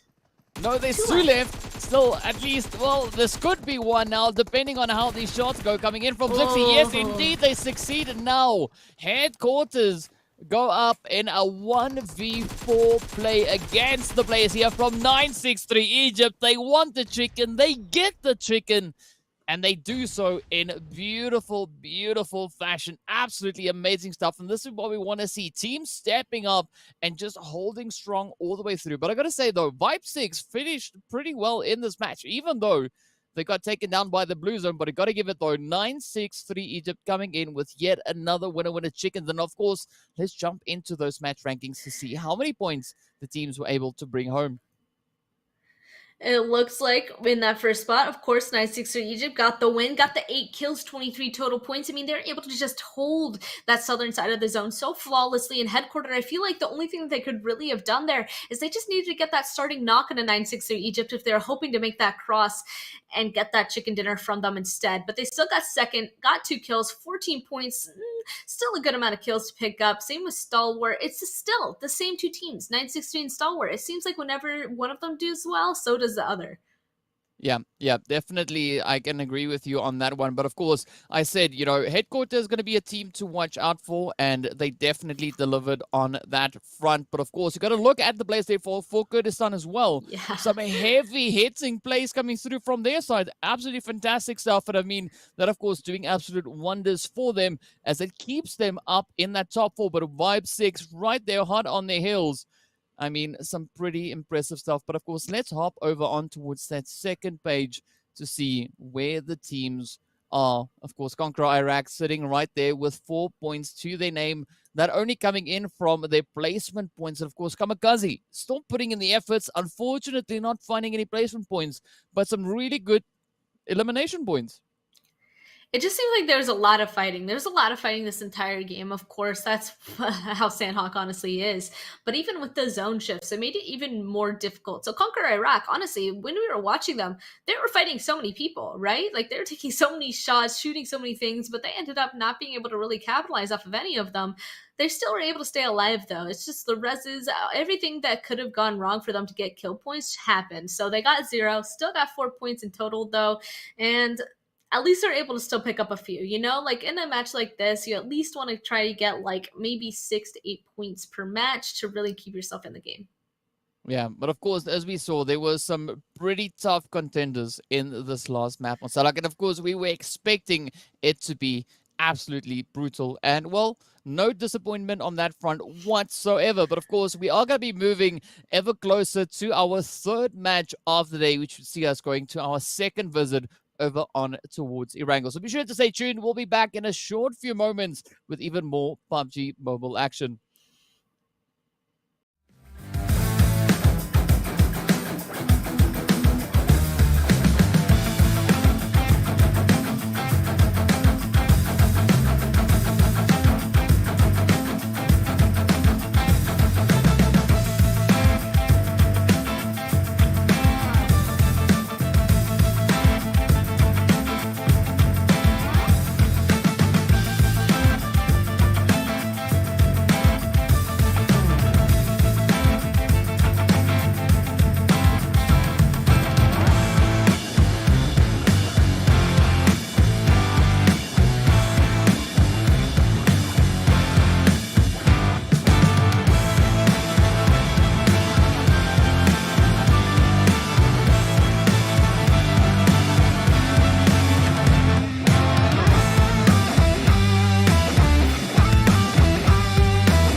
Hello and welcome back to the PUBG Mobile Pro League Arabia Season 3 qualifiers. My name is DK. With me is Sanhok. If you're just joining us, Match 2 was absolutely on fire over on towards Sanhok. We saw some beautiful, beautiful plays coming through right there. And of course, well, things are really starting to heat up with 963 taking yet another chicken. But now we are going to be transitioning over into our overall standings to see where the teams are, what the point situation is currently looking like. I have a feeling we know who's in their first place spot, and it is Team Falcons, of course, 158. Stalwart still climbing, 135 at this point. Still a big gap. Conqueror still gaining as well, 122. 963 Egypt actually went on ahead and joined the gang of breaking 100 points. They have 101 now. They've jumped up into that fourth place position. I believe they started in that seventh or eighth spot. And now they're in fourth. They're definitely comfortable. For Kurdistan now at 97, Ra'ad, Revolution, 1 million, Esports, all of them slowly gaining more points, still trying to secure themselves, just like Falcon, Stalwart, Conqueror have done, gaining how many points that they have. Yeah, it is definitely pretty hot and heated on this first page. But of course, let's have a look at that second page. 1 million Esports for the time being the gatekeepers on to that second, or that first page rather. And of course, Vibe 6 hard on their heels, only 6 points away from potentially making it up onto that first page. Of course, they have added their second chicken to the plate right here today. And as we can see, Clear Vision, Ultimates, Headquarters, KAMIKAZE, Black Cobra, still very close. I mean, not a lot of points really separating these teams, with Triple D, Iraq, and GEEKAY still having to find some good rhythm. But of course, there's still 3 more maps to go. Next up is going to be Erangel, but will it be enough though? You know, I'm not sure. The thing is that we can't really go on ahead and say whether or not they're going to make it or not, because they could totally just have a massive, disgusting game like Falcons have in the past, like 963 just had. So they just need that one really good game, get like 30 points, and they can find themselves back in the running. Yeah, definitely could do exactly that. But of course, looking at what we had in this previous match, we had some heavy hitters come through once again. I mean, 963 coming in with those 8 eliminations, for Kurdistan coming in with 11. Unfortunately, the placement point's not working out, but definitely some beautiful stuff we had right there. But I have to say, that DBS shot we had coming in from Golden, oh, that was like a one-tap knock, one-tap finish. That is what you want. And then, unfortunately, got sent away. But of course, you know, that is one way to really make a good play for the team. And of course, speaking of team, we are going to be heading over on towards Erangel now. So, Span, are we still sticking to wanting to see that northern zone come through? Of course. I mean, of course. Yeah. I mean, we've seen everything else. I wanted to go to the north now. It looks like we're starting down more towards the southwestern side, though, jumping right over Primorsk, over Quarry.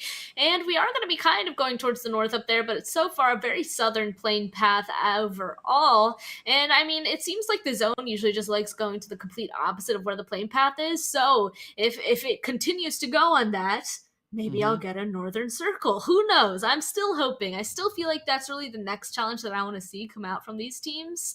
Still, that shooting range is pretty sober. Like any of those areas up there is always an interesting game for me to watch. So I'm still hoping it happens. And of course, the team's already jumping, trying to find themselves a good location to play out of, in hopes that they have a good spot for wherever this first circle does eventually appear. Yeah, I gotta say though, like, I'm really hopeful that this is another successful match for the players here from Vibe 6. I mean, 6 points away from making it onto that first page. They are so close. Of course, they started off the first match. They won, you know, taking a beautiful play there, having a bit of a struggle along the way, but beautiful comeback we've seen from them so far here today. Of course, taking that 5th place, I believe it was, in the previous match as well. So definitely the points are starting to get much better for them. But now it all comes down to how are they going to be handling this next phase, as we do get a northern zone. Hopefully it keeps staying up there. I don't know. It still has a lot of that southern, like the southern side of this zone is still like the majority of the area that like all the circles have gone so far. So I wouldn't be surprised if it continues to like stay down there. It does look like we have our first blood, and it's going to actually be from Vibe 6. They got their first kill already. Poor Macady going down. But Vibe 6, it seems like maybe they're starting off on the right foot once again. I'm surprised and not surprised that you want them to continue to do well. Them only being 6 points away, I think hoping that they do well. I mean, that could literally be be between them qualifying or not. So we'll have to wait and see if they get that. Otherwise, oh man, I really hope the zone goes north so bad. I don't want it to go into the same space that we've been seeing so far, because the teams already know how to do that. Every single time that we've seen Erangel keep going to that same location, we've seen the teams to kind of take the same compounds. Yeah, and I mean, this could potentially be uncharted territory, which we haven't seen just yet in the qualifiers. We haven't had a zone committing to the northern region just yet. So who knows? Maybe this is the match in which all of that starts to change. But of course, I got to say, it's going to be quite exciting to see what the teams are going to be bringing in with those rotations. Will we have that zone continuing up there? Of course, we are about a minute and 30 seconds or so away from finding out where the second phase could potentially be going. Of course, Falcons going through their looting phase up in towards Yasnaya, so nothing out of the ordinary. And this is going to be a very comfortable rotation for them if the zone kind of remains up in the north, because they're already pretty well situated. They were. And Falcons, I have to say, we haven't really seen too much from them today so far. I mean, it's only been 2 games, don't get me wrong. The first match, though, I'm pretty sure we saw them just dying to blue zone. They did get in a fight right before they were taken out, but otherwise, it was Papa Blue that ended up doing the last couple of pieces of damage. And then in this last match as well, they ended up kind of getting the short end of the stick again, kind of being taken out early. So Falcons, I want to see if they'll be able to survive a little bit longer inside of this match. I mean, don't get me wrong, they're kind of vibing. They know that they just need to be in the top 8. Right now, they're still holding on to that first place position. They still have a good amount of points in between them and the second place team. So they could honestly probably play out the rest of these games however they want. But it's just a question of, do they just want to end in that first place spot or not? Yeah, I mean, they're one of the teams on here that I think have the least to worry about for the time being, right? All they need to focus on is just still playing good PUBG, right? If they can acquire points, that's all they need, and they are then pretty much almost guaranteed a position, right? I don't want to say they are 100% guaranteed, because anything can still change. There's still 3 maps remaining, including this one. But, you know, so far things are looking really on the up and up for them. Of course, another team that's been on the up and up was 963 Egypt. I mean, they had a really successful run in yesterday's games. And this time around today also, things are really starting to come together, as we saw that chicken come in from them, 8 eliminations to their name. But as I said, going into the previous match, Headquarter is still going to be a team to watch, right? Because they were heavy hitters coming in on the first Erangel visit, bringing in those 7 eliminations. So hopefully, you know, they kind of piece the things together, get everything working in their favor, and yeah, let's hope they have a successful game. In fact, I'm hoping for all the teams to have a successful game. I'm really struggling here today, but either way, it is what it is. You know, like, at the end of the day, all we want to see is some really good PUBG being played. And I mean, so far these teams have not disappointed on that front whatsoever. Nope. First 2 games, absolutely disgusting in terms of performance. We ended up seeing a lot of interesting gameplay come through from the teams, so I'm expecting this one to be not different whatsoever. And here we go. KAMIKAZE already starting to make a move on out. Looks like they're dropping each other off, grabbing themselves some vehicles before continuing on. It's down here. Revolution still on Military Island. I feel like it's these guys that'd be like, I want to get on the mainland as soon as possible before everything along my bridge is filled up once again. Because I feel like whenever the zone has kind of gone into this area, there's always somebody that ends up holding the bridge that kind of hurts Revolution in their first rotation. And they need to be having some good rotations as of right now. They need to be getting across, getting themselves a good spot. So I'm hoping that they leave sooner rather than later at this point. Yeah, the same, of course, goes for 1 Million Esports as well. They are also situated on that far southern side, all the way over in towards the crates here. So they too have some distance to try and cover. Now, if we look at Revolution's performance in the previous match, the previous visit rather, on towards Erangel, they were only able to find 2 eliminations. So they only had those 2 points. As we look then over on towards 1 Million, they found 4, but also 8 placement points. So definitely things could get quite interesting. And of course, CONQUEROR, they're going to be waiting over on this western bridge. They had success here the previous time around, taking that second place. But now, will it work for them this time? Because we know Revolution and, of course, the players there from 1 Million are still positioned on that Sosnovka Island. Not quite sure whether or not they're going to be choosing this western bridge to rotate. I'm not sure. I mean, I feel like if I was the team in Military Islands, I'd definitely be wanting to go through the eastern one because obviously that's the closest to the zone. And I mean, I just feel like just starting off on that foot would be better, especially since they know that Conqueror has been camping that western bridge for so long that I just wouldn't even trust that bridge at this point. So Conqueror, if they don't see Revolution soon, they should probably just leave as soon as possible to try and get themselves a better spot inside zone. But they're just hoping to get some cheeky kill points right at the beginning. Well, there's nothing wrong with a few cheeky kill points here and there. Of course, now 963 Egypt are going to be, well, looking to put some Cobra on the menu. In fact, Black Cobra, if they are successful in landing these heads, of course, trying to pull off the drive by shooting for the time being. But Black Cobra now pushing right up on towards KAMIKAZE. Oh, Mohammed getting knocked and down. D7 now getting hit as well.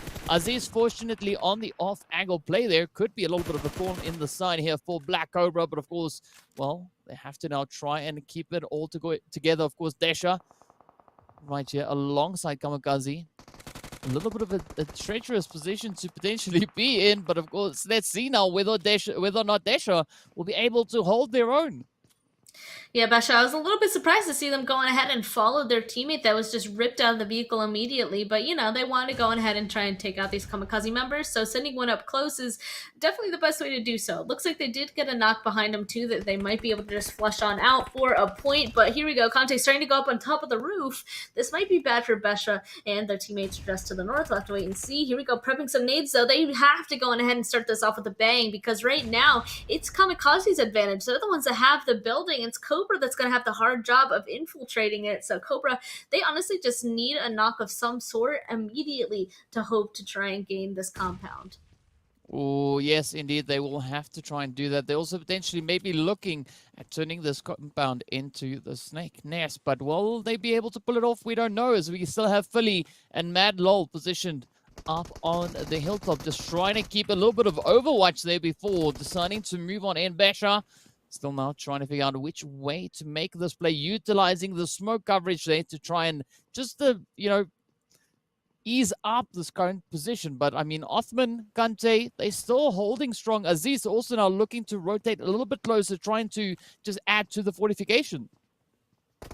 Yeah, Othman still up on top of the stairs. Oh, he's still hoping. He's still hoping to kind of spot somebody out on top of this little hill here. That's why he keeps peeking. But all of Cobra, they seem to have been able to get Besha out of there with all those smokes, and now they just want to leave. They still have 3 up, and they want to get out of there as soon as possible. I mean, KAMIKAZE, they ended up keeping all 4 up, and that is honestly the best case scenario for them. They successfully defended their compound. They were able to get at least 1 kill point from it, and now the enemy is out of there, and they're completely clear to do whatever they want at their own compound again. Cobra, they got to figure something else out. We already said that they lost somebody, but still 3 alive is still something that is doable for the success of a team. It's just hopefully they find a good place to play out of.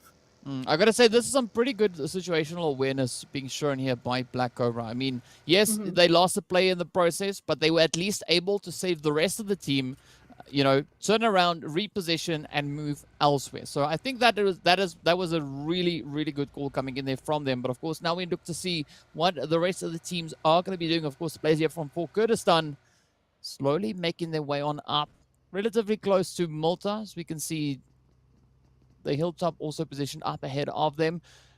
But here we have Triple D as well now. They could be lurking up in the compound, hoping to find an angle on towards for Kurdistan as Empire gets spotted out. Fortunately, ooh, that hit not landing where Triple D would have hoped.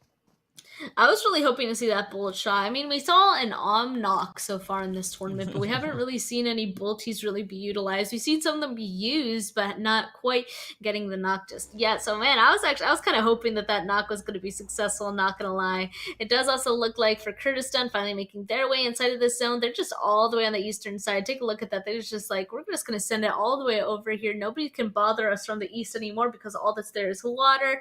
And honestly, kind of ensuring that nobody will be able to approach from that direction makes you have less things to worry about. And it seems like that's what they're going for on this one. Same with 1 million Esports, kind of sticking towards the eastern side for now, driving by Lapovka, trying to find a place to play. I'm still waiting for this next zone to close, and I'm still hoping it goes north. Yeah, I'm right there with you on that one. It would be Absolutely beautiful. It does seem like the teams are anticipating a more of a northern shift here. As you can see, 1 million Esports also now. They've made the trek all the way from that Sosnovka Island, now venturing even further and further up towards the north, trying to find a decent position to call home. Of course, players here from headquarters finding some interesting positions or angles rather to park that vehicle in. I'm not quite sure whether or not they'll be able to move it from there, but I mean, it's probably worth a shot. Of course, now the players here from CONQUEROR also venturing up from the south there, but right behind them, we do see Revolution also now making the push. Yes, the zone went north. I'm so happy. This is a really difficult zone as well. Actually, we still have part of Yasnaya Poliana. We can see so many teams actually up there on the northern side. This is lovely because it's right along a base of a mountain, right? So we have all the way from the very top and then really, really steep curves and slopes all the way down to the bottom. So this is going to be quite interesting as teams try to find the little plateaus on each level of the mountain to play off of, and all these people are going to be really just fighting to try and gain the advantage being at the top of the mountain or just finding the hardcover in general. This is going to be a really interesting end game, and we haven't seen them be up there yet, so I don't know if these teams really know how to play in that area against each other, since this is the first time they're doing it in this tournament, in this lobby. Yeah, unknown territory, as I said before. And of course, you know, with that zone centering up towards Stalwart, yeah, that is going to be quite the mountain to climb for a lot of these teams. Of course, we can see a big migration now heading up towards the north as the teams are starting to make their way on N6. Now, Egypt also right up there in the mix, relatively close to the position, because see the players there from Triple D also now trying to find their way, but their head's starting to come on in, as we can see now Triple D actually picking up Messi in the process. That was a nice shot. For a second there, I thought the vehicle exploded, but no, he was able to actually get those shots. They should be able to go and potentially... No, he's just out of there. Now they just have 3 left. They just got to keep driving, honestly. Just start going around. Just leave as fast as possible before Triple D can kind of go ahead and push you guys and potentially put more pressure. There you go. They're trying to drive away. Already still shooting at them. Oh, no, with the buggy, with the huge tires. He just has to run at this point. Just run, Zexy. No, he needs a rescue mission. That's a hard place to be for 963, and it looks like their counterpart that they usually do well with in every single game, Stalwart, also trying to push up a little bit more actually on this northeastern side. Again, already in a fight with for Kurdistan. Yeah, this could actually be an interesting play here for Kurdistan. I mean, Golden, a little bit separated from the rest of the team, but we do see Empire and Anaconda now looking to just move themselves a little bit closer. But I mean, if Stalwart play these ridge lines, they could definitely find a really strong angle up towards them, but only time will tell which one will be favored here. So we now get ready to see where they're going to be going. Headquarters, of course, positioned just up ahead as well. Also now adding to the complexity of these rotations. And I mean, this mountain, Span, it's going to be an uphill battle all the way around. Oh, yep. Definitely. That's why I'm just all like, honestly, trying to get to the top from the very beginning is probably the best case scenario. Get yourself in those compounds up towards Stalwart, like, and just something up there so you don't have to worry about pushing up into people above you, because that's just always a disadvantage from the very start. It's like you can't even really see them through the grass. The people above just always have the advantage, always have the high ground. The zone's going to pop, and it's even going to go towards Stalwart even more. So the stress of getting up there is even higher. And it looks like Yasnaya Poliana, though, isn't going to be unscathed. Yet another fight. 963 finally found their way inside this zone, but now they've come face to face with Falcons. This is where they drop, so they should honestly be fully kitted out in this fight. 1 million, the first team to fall. Meanwhile, Falcons are going to be looking to now use this opportunity. Is actually getting knocked right on down. Up comes the rush. Nasa holds their own with that, putting a beautiful hit right up and towards Wade. But let's see, will Never Alone now be able to make that breach? Just sending out the molly. Oh, beautiful one coming in from Yusuf. Falcons really looking so comfortable in fighting in these compounds. But of course, now 963 being put on quite a bit of a back foot here. Yeah, I think that means that there's only one of them left. Not even close enough to try and get the res onto Zuxi. Here we go. Gonna take some shots into Yusuf. Taking 50 HP. Still alive, though. All of Falcons know exactly where he is now, so I wouldn't be surprised if that push comes through very shortly, just as the zone is closing. So not only do they have the pressure from the actual enemies, the people that they're playing against, but also the blue zone. Oh, this is making me a little bit nervous. No, ran into a tree. That was a mistake. They need to be pushing this as fast as possible if they're hoping to save their teammates. Wow, this could be a good play now. Maybe for 963, there would have maybe grabbed the vehicle and tried to just get the heck out of there. But of course, now Falcons move in swiftly to clean it up with that. They are now potentially maybe down to 2. Of course, we do see Yusuf going in for the res, trying to pick up Katan. But now, this is where things are going to get super challenging as those late rotations, especially moving into a challenging region like this, could be very trying for these teams. Yeah, and we can even see in that mini-map that there's a team right above them. Revolution will be eliminated in the meantime. 13 teams still left, still trying to take people out to get into those placement point areas. Stalwart is finally going on ahead and making a push towards the team right above them, GK. They have a little bit of a ridge they don't have to entirely worry about, but they clearly know that each other are there. They're both looking in each other's direction, and to honestly be able to continue this game, you don't want to leave the edge of your zone occupied by an enemy team. So both GK and Stalwart are in the interest of clearing their edge. Unfortunately, though, wow, Stalwart getting shot in the back by Conqueror. That is not a good start.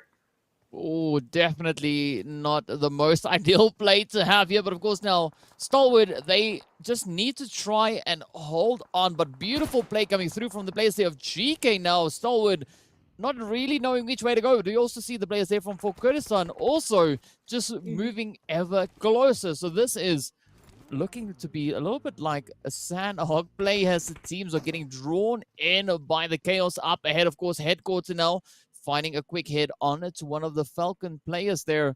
But will they be able to make it out of this one? As you can see, Never Alone now starting to rotate up. But a lot of edge play coming through from these teams as center zone is on the side of a hill. I mean, it's brutal to try and be in there. Don't get me wrong, there are some locations that are unplayable, and it looks like the teams are going to be forced to go ahead and try to find them because the zone actually went and centered around that area. But I think why it's so chaotic right now, why people are playing the edge so much is because, like you compared it to Sanhok, it's specifically because teams haven't played in this area against each other just yet. Usually the safest places to be are, of course, along these ridges that definitely provide you some easy cover. All these spots are very well known that are, in fact, playable. And same with the edge. You know, they don't have to worry about their back whatsoever, so that's what teams are going to be gravitating towards. So it's not entirely going to work out, though, especially since this next zone is kind of forcing teams to kind of think and figure out their terrain around them. But Clear Vision, they're going to be kind of holding out 5, 6 before they make a push on in. And with seeing how many people were along the edge, though, everybody's going to be pushing in towards the circle, and of course not all of them are going to survive. So we'll see who along the edge is going to survive and who's not. See, at this point, it's quite difficult to say if it's going to be better to get an early play onto that rotation or whether it's going to be easier to rotate in a little bit later, coming in with that, you know, kind of waiting for the chaos to be cleared up ahead. I mean, this looks to be pretty brutal whichever way. Look at the sheer numbers of players now rotating up. We've got Vibe 6 as well as GK trying to wrap around this western front. KAMIKAZE not knowing what is going on. Clear vision right there as well. Oliver now bleeding out. Red getting sent away. Will we see Marley be able to hold on as KAMIKAZE look to clear it up? The shots continue to fly, and with that, Marley gets sent away. 11 teams remain, but absolute chaos on this western front. It's difficult. It's difficult to go ahead and get inside of this zone. So many teams. Look at that mini-map. There's so many colors. KAMIKAZE, honestly, the best position so far. They're able to identify that this road is a place that they can play relatively safely, and hopefully they'll be able to utilize the angles that they have from here to get the kills of the people around them. Vibes, though, looks like they're kind of giving up, making an entrance in that direction, starting to go more towards the northern side. GK just taking a ton of damage. I don't even know where they're going to end up going, but from this little ridge that KAMIKAZE has, I'm hoping that they can go ahead and take a look at their north, their south, and just take advantage of everybody that's moving around them. Well, this is just sheer chaos spread on this western front. But this is also a good position for some of these teams to go a little bit, elimination farming. As we can see, GEEKAY now trying to push up on towards KAMIKAZE. Oh, Azem gets knocked right on down. D7H trying to push on forward. Oh, Aziz. Now, the last accompanying player here, will they be able to get this clean sweep? Oh, the shots come through. GEEKAY so low, very close. Oh, but the hits come through, and with that, GEEKAY get eliminated. KAMIKAZE sitting on 10 eliminations. Man, this is absolutely insane stuff. I'm not surprised. They have the best spot so far. It looks like yet another team, CONQUEROR Iraq, will be taken out. Headquarter ending up finding themselves a little bit of bowls just outside of this next circle. So they're going to have to figure out the next best place to really play. Because see, Ra'ad also were kind of checking it out, seeing if anything was playable, but ended up leaving immediately. Either their team is in a fight somewhere else, or they realize that it's really difficult to play down there. It looks like it's the fight thing. Cobra, one of them getting knocked. There's still a couple left down on the southern side, and an entirely different team as well, being Triple D. So let's see if Ra'ad's going to come out on top, or if Black Cobra or even Triple D is going to kind of surprise them in this situation. Philly, though, seems like he's deciding to go for the patient route, just trying to stay alive and get his team placement points. Oh, it's not going to get any easier from this point on. As you can see, the ultimate now trying to make that play to get up in towards zone. Ra'ad looking really decent here. Only one elimination to their name, but they still have a full squad as they now continue to push up on towards the zone. Now venturing towards the place here from the ultimate. Alush now getting caught between a rock and a hard place. Up comes a rush. Bellhop gets taken right on down nearly instantly. Desha also falls. No way. Ra'ad now reduced to only 2 players. It is going to be Sadat and Satan there to try and push. Of course, Alush now being a little bit elusive right here behind the rock, trying to play these angles. Oh, the shots continue to fly on in. Sadat not backing out just yet. But it is a very costly player. Sadat 2 falls, and the ultimate now looking really, really strong right here. But will they be able to pull it all the way through? Oh, man, this is looking so crazy. Black Cobra, of course, now getting sent away as Fiddy falls. Oh, Ra'ad coming under fire. Satan takes many hits. Of course, now looking to push forward, but we see Triple D right up ahead, so not a lot of options with regards to rotations. KAMIKAZE looking absolutely golden up on the high ground. 15 eliminations to their name, a controlling angle in the zone, but wow, Othman quickly trying to push that health bar back up, of course. Now, KAMIKAZE is still rocking a full squad. But now Alush trying to see if they can find any of those angles, but does get spotted out. I like how KAMIKAZE is also bringing their cars with them. Once again, that moving hard cover for themselves to play against, especially in an area like this. It is so important. This is a side of a mountain that's completely out in the open, barely any trees to provide any sort of cover, and KAMIKAZE using it is just going to help them out a lot. I think we've already seen it help them, especially when they're playing on the very open side of that road that they're utilizing, and now they're just down to having to take down 3 more teams. Of course, that's the ultimates. They have 3 people still up. There's a solo down there that we can see right next to Triple D as well that has 2. So KAMIKAZE, all 4 still alive. This is a pretty strong position for them, but now they're outside zone. They have to choose a location to start sweeping, and they got to pick soon. It seems like they're kind of pushing more towards the east for now. Man. Well, they've got a nice little bit of an opening there. If they can deal with the threat coming in of Triple D. But of course, now quick, swift work. Head straight up in towards Octan. But will we see KAMIKAZE now looking to clear this one out? As we can see, Zico now also just trying to get that raise on in. Ra'ad still holding on for dear life. Just trying to keep the position within the zone. The ultimates also now looking to push further and further forward. You've got Alush, Hope, and M7. Looking for that opening. Of course, cooking up the nades. Up goes the bounce. Oh, finds a good amount of damage. Octan just having being raced back up, about to maybe fall once again. Blue zone hard on their heels. They're being forced forward. Out comes another one. Oh, Zico goes down. With that goes Octan, and Triple D make their way back into the lobby. 3 teams now remain. It is going to be the players here from KAMIKAZE up against the ultimate as well as Ra'ad. But look at that nade. Hope sending out a beautiful one. Here we go, tossing another one. Ultimus is getting ready. They hear the vehicle. That's also downfall of where KAMIKAZE is kind of driving around, I guess. It does give them a very auditory indication of where they are. That Solo hanging out towards the south. Rod, I mean, they want to grab second position as long as possible, so they're not peeking whatsoever. Let's see, Ultimate, Alush definitely holding a position of power closer towards the northern side. Here we go, some utility coming into play too. Catching Offman on fire, actually. He goes down. That means that they're equal. It's a 3-3 now against these guys. I mean, KAMIKAZE definitely stepping up to the plate. 17 elims. But the players here from the Ultimate not going to be letting them get away with that just yet as they quickly deal with Ra'ad. Now it is the Ultimates up against KAMIKAZE. Hope super low on health. You can see M7, of course, now quickly trying to change that a little bit. M7 sends the shot straight on through. Aziz gets picked up.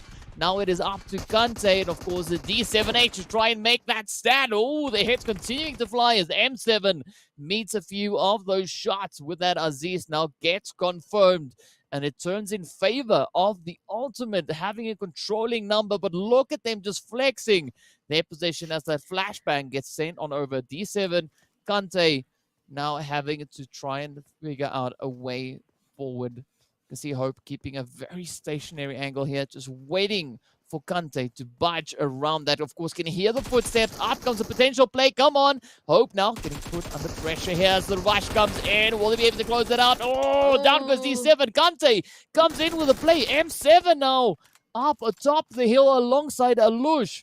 Kante now being forced to try and get that res in. It looks like, unfortunately for Team Ultimate, they weren't able to really push and help out their teammate there. I mean, if there was at least one more there, they probably would have been able to get the trade and just ended the fight right there. But Kante, since there's a 2v1, they end up winning the trade. They get the res as well. The thing is that KAMIKAZE still has to leave the position that they have. It looks like they're starting to split up as well, and that's honestly the best case scenario for them, a big split between them and the Ultimates. But I don't know, the Ultimates can still really see this. Some nice shots, so all they need is a knock onto one of them. That is all they need, indeed. They just need to find that opening. But, of course, the blue zone is closing up, so they're definitely running out of options. Beautiful coverage coming in here from the Ultimate. But here we go. Alush now also getting forced forward as the blue zone continues to move on in. Alush is down in the grass. M7 is down. D7 and Kante now have an opportunity to try and reposition. Will they be able to get a good angle here? Of course, Kante just trying to close out the sides here. Alush, M7, huddling up behind the tree. Ooh, as we know, we are in the 9th phase. There's no more zones. Blue zone is going to start closing up, and then it is all down to who will survive the longest. Let's see, will either of these teams be able to close it out? There we go, D7 gets picked up. Kante now the last hopeful. M7 looking to push in, and with that, the Ultimate reigns supreme as they take the winner chicken dinner on this 3rd match of the day. Absolutely beautiful stuff. What a chicken that was. But I gotta say though, KAMIKAZE, wow, Span, they were on an absolute blaze through this map. They really were. They were on fire the entire time. Every time we ended up kind of taking a look at them, they were doing something. Have to say, I feel like I said it's going to come down to whoever gets the knock first, and it did become the Ultimate, so they won. Let's take a look at the standings to see how many points that they were actually able to pick up, because even though they got the chicken dinner, I'm pretty sure KAMIKAZE is still in a pretty good spot, and pretty good spot is an understatement. 18 kill points gives them 30 total points, DK, for that game. I mean, that is absolutely beautiful stuff to see. I mean, it's no surprise to see KAMIKAZE taking the win here. I mean, those 18 eliminations in total doing absolutely wonders for them. But the Ultimate played that final positioning so well, utilizing the hard cover they had, utilizing that rock, just sitting there perched, waiting, watching, and choosing the ideal moments to strike. But again, we see some heavy hitters come in here as well. Once again, Headquarter coming in with those 6 elims. We've got the players here from CONQUEROR Iraq also finding 7 for themselves. Yeah, and taking a look at this, I'd like to point out as well that if Kamikaze actually won that match, they would have had 33 points, and that actually would have been the most points for one match.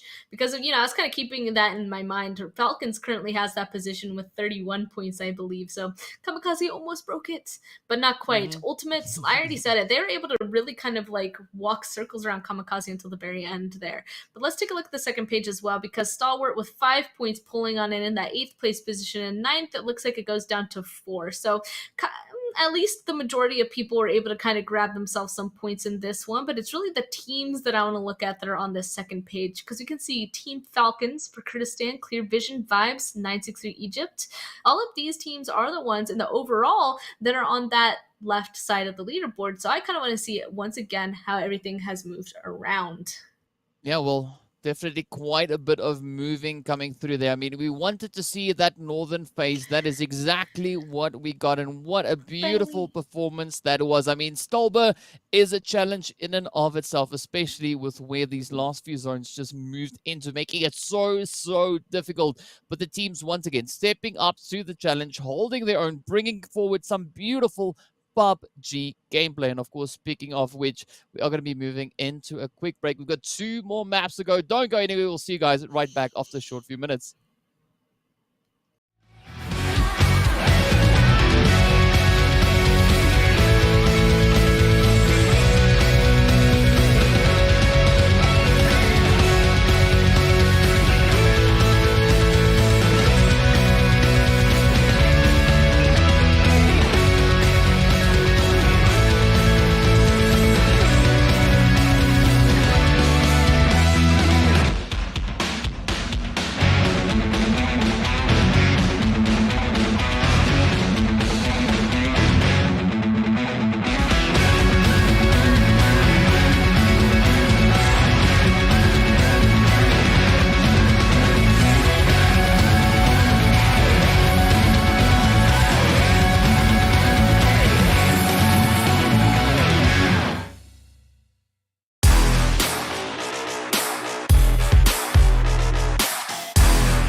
Hello and welcome back to the PUBG Mobile Pro League Arabia Qualifiers for Season 3. My name is GEEKAY, with me is Spancog. If you're only joining us now, you've missed out on some beautiful PUBG as we saw the third game coming to an end. Of course, the zone shifting to the north, which we haven't had yet. And of course, KAMIKAZE just reigning supreme with 18 eliminations. But let's hop over onto our overall standings to see what the current point situation is.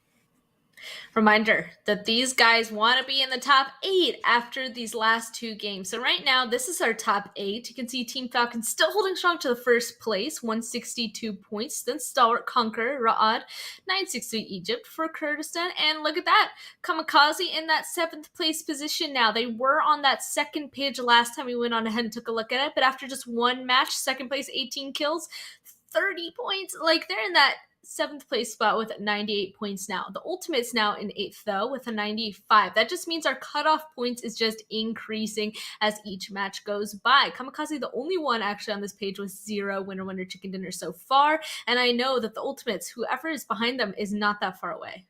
Yeah, it is definitely, it's definitely going to be such a difficult play. As we see, we had Revolution as well as 1 million situated on this front page. But now, this time around, we have a few more teams looking to push on up. So let's hop on over to that second page to see what the current situation is looking like there. As we can see, Revolution sitting over in towards 9th. 1 million now getting moved up into 10th. And of course, the players there from Vibe 6 still few points behind them, not just on their heels just yet. We, of course, had Vibe 6 sitting up in 9th place, but due to that beautiful performance coming in from the Ultimates, as well as the players there from KAMIKAZE in this last match, it really brought a beautiful disruption to the overall standings. Yep, a big bump down. Again, we already said it. Like, one big game just with like 30 points is going to launch you into the qualifying range. And that's exactly what just happened for 2 teams. So that means these guys have 2 more attempts to do so. Next up, you already said it, DK, it's going to be on Miramar. And when we talk about Miramar before, I've always said I feel like Miramar Sanhok are the wildcard maps. And this being on Miramar, I don't know. I don't know who's going to go ahead and take this one. So I still think that there's a chance that those teams that are just on the cutoff point could go ahead and shine on this one. And honestly, they have to. It's down to the last 2 games where I think things are going to become more tense and people are going to change their strategy a bit more by targeting or playing a little differently. Yeah, definitely agree with you on that. It is going to result in some pretty exciting gameplay as we don't really know what to expect moving in. All I can say is I'm expecting beautiful plays to come through. I mean, if we look at another potential play like KAMIKAZE just showed, they moved all the way from 13th place up on to that first page. So that is definitely still in the realm of possibilities. I mean, there's not a lot of points currently separating these teams. I mean, the margin for making it up onto second page, or the first page rather, is still relatively close. So it's going to take one beautiful match to try and catapult a team up in it towards that. And of course, well, without much further delay, we are moving straight up in it towards Miramar. As we can see the flight path coming in from the north. Right down below, we see Oasis. So definitely we are a little bit more centralized in the flight path. You can see the lovely terrain spread out below. And this could be quite an interesting flight path. Still cut off super far over there over in the eastern side, though. I saw the trajectory. It's like, oh, this is going to cut off basically the entire western side. I mean, the last time we saw this, though, on like day 1, teams were still able to like grab vehicles and spread out pretty well. Like, people are still able to go from Pozo from a plane like this. So I still like am expecting to see stuff like that. And because of that, I mean, since they are so able to do that, no matter where this first zone goes, I think everybody's going to be able to obviously make a move towards it. It's just going to be those people that are inside of it that aren't going to have to move as much. They're going to have the nice advantage. I feel like on Miramar specifically, the last 2 games that we've seen of it, because there's only 1 per day, it are those teams that set up pretty close inside of that first zone. And the second zone, I feel like that do the best on Miramar specifically. So time to finally see who's going to take that title just after this first zone pop shortly. Well, we've seen the players from Falcons as well as for Kurdistan having a really good run on it on day 1. And on day 2, we had Stalwart And of course, the players coming in there for the side of 963 Egypt, also having Ooh. a very successful play. But again, ooh, we are into North, the woo! northern zones. This is going to be beautiful to see. Of course, Raad already in a very comfortable position right up in towards La Cobreria. But I mean, look at the players there up in towards water treatment. The Kamikaze team had a beautiful run over on Erangel. Now, will they be able to strengthen their position and maybe duplicate that once again? Because we'll have to wait and see what exactly the teams have in store for us. But here we go, 1knock90, starting us off with a bit of that Winchester tapping.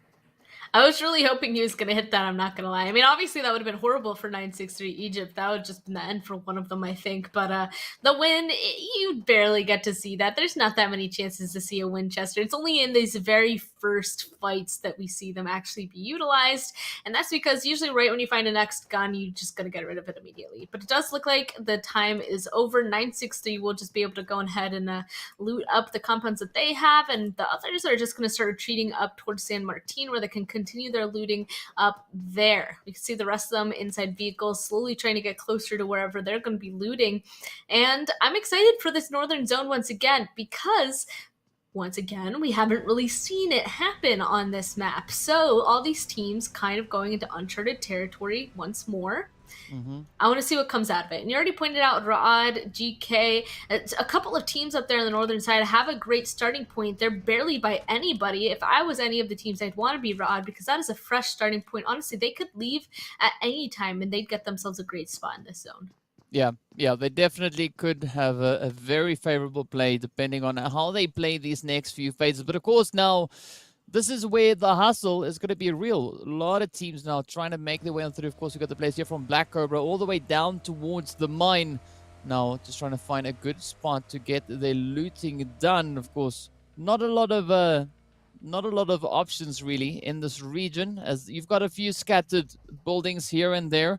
But of course, you know, in the mine itself does at times have some really decent looting. Of course, if we look all the way down over towards the Puerto side, this is where we see the players here from Vibe 6 now making their way on through.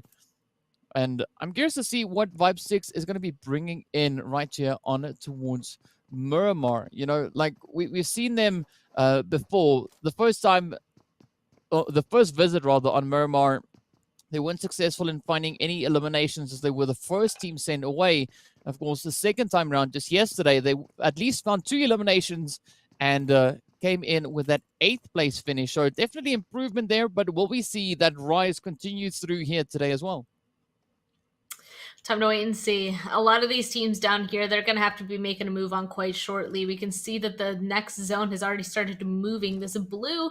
This is a big map, so it is going to take a while to actually reach them, but they know that it's starting to encroach on their position, and they have to finish up their looting as soon as possible. And honestly, since the plane pass started on the northern side and the zone went to the northern side, all those people that jumped immediately, they're literally in the prime position ever. They got to start looting first, and they don't really have to move anywhere. All these guys who waited to stay and jump all the way down here, they got the definite short stick in that they had to wait longer, they have less time to loot, and they have a long rotation to go. So kind of a difficult situation for these guys to get out of. They ended up choosing this spot though, and since this is their usual drop spot, they should be very used to make a rotation no matter where the first zone goes. So we'll start being able to finally see those rotations though for the first time, since we haven't actually been forced to see them go in that direction just yet.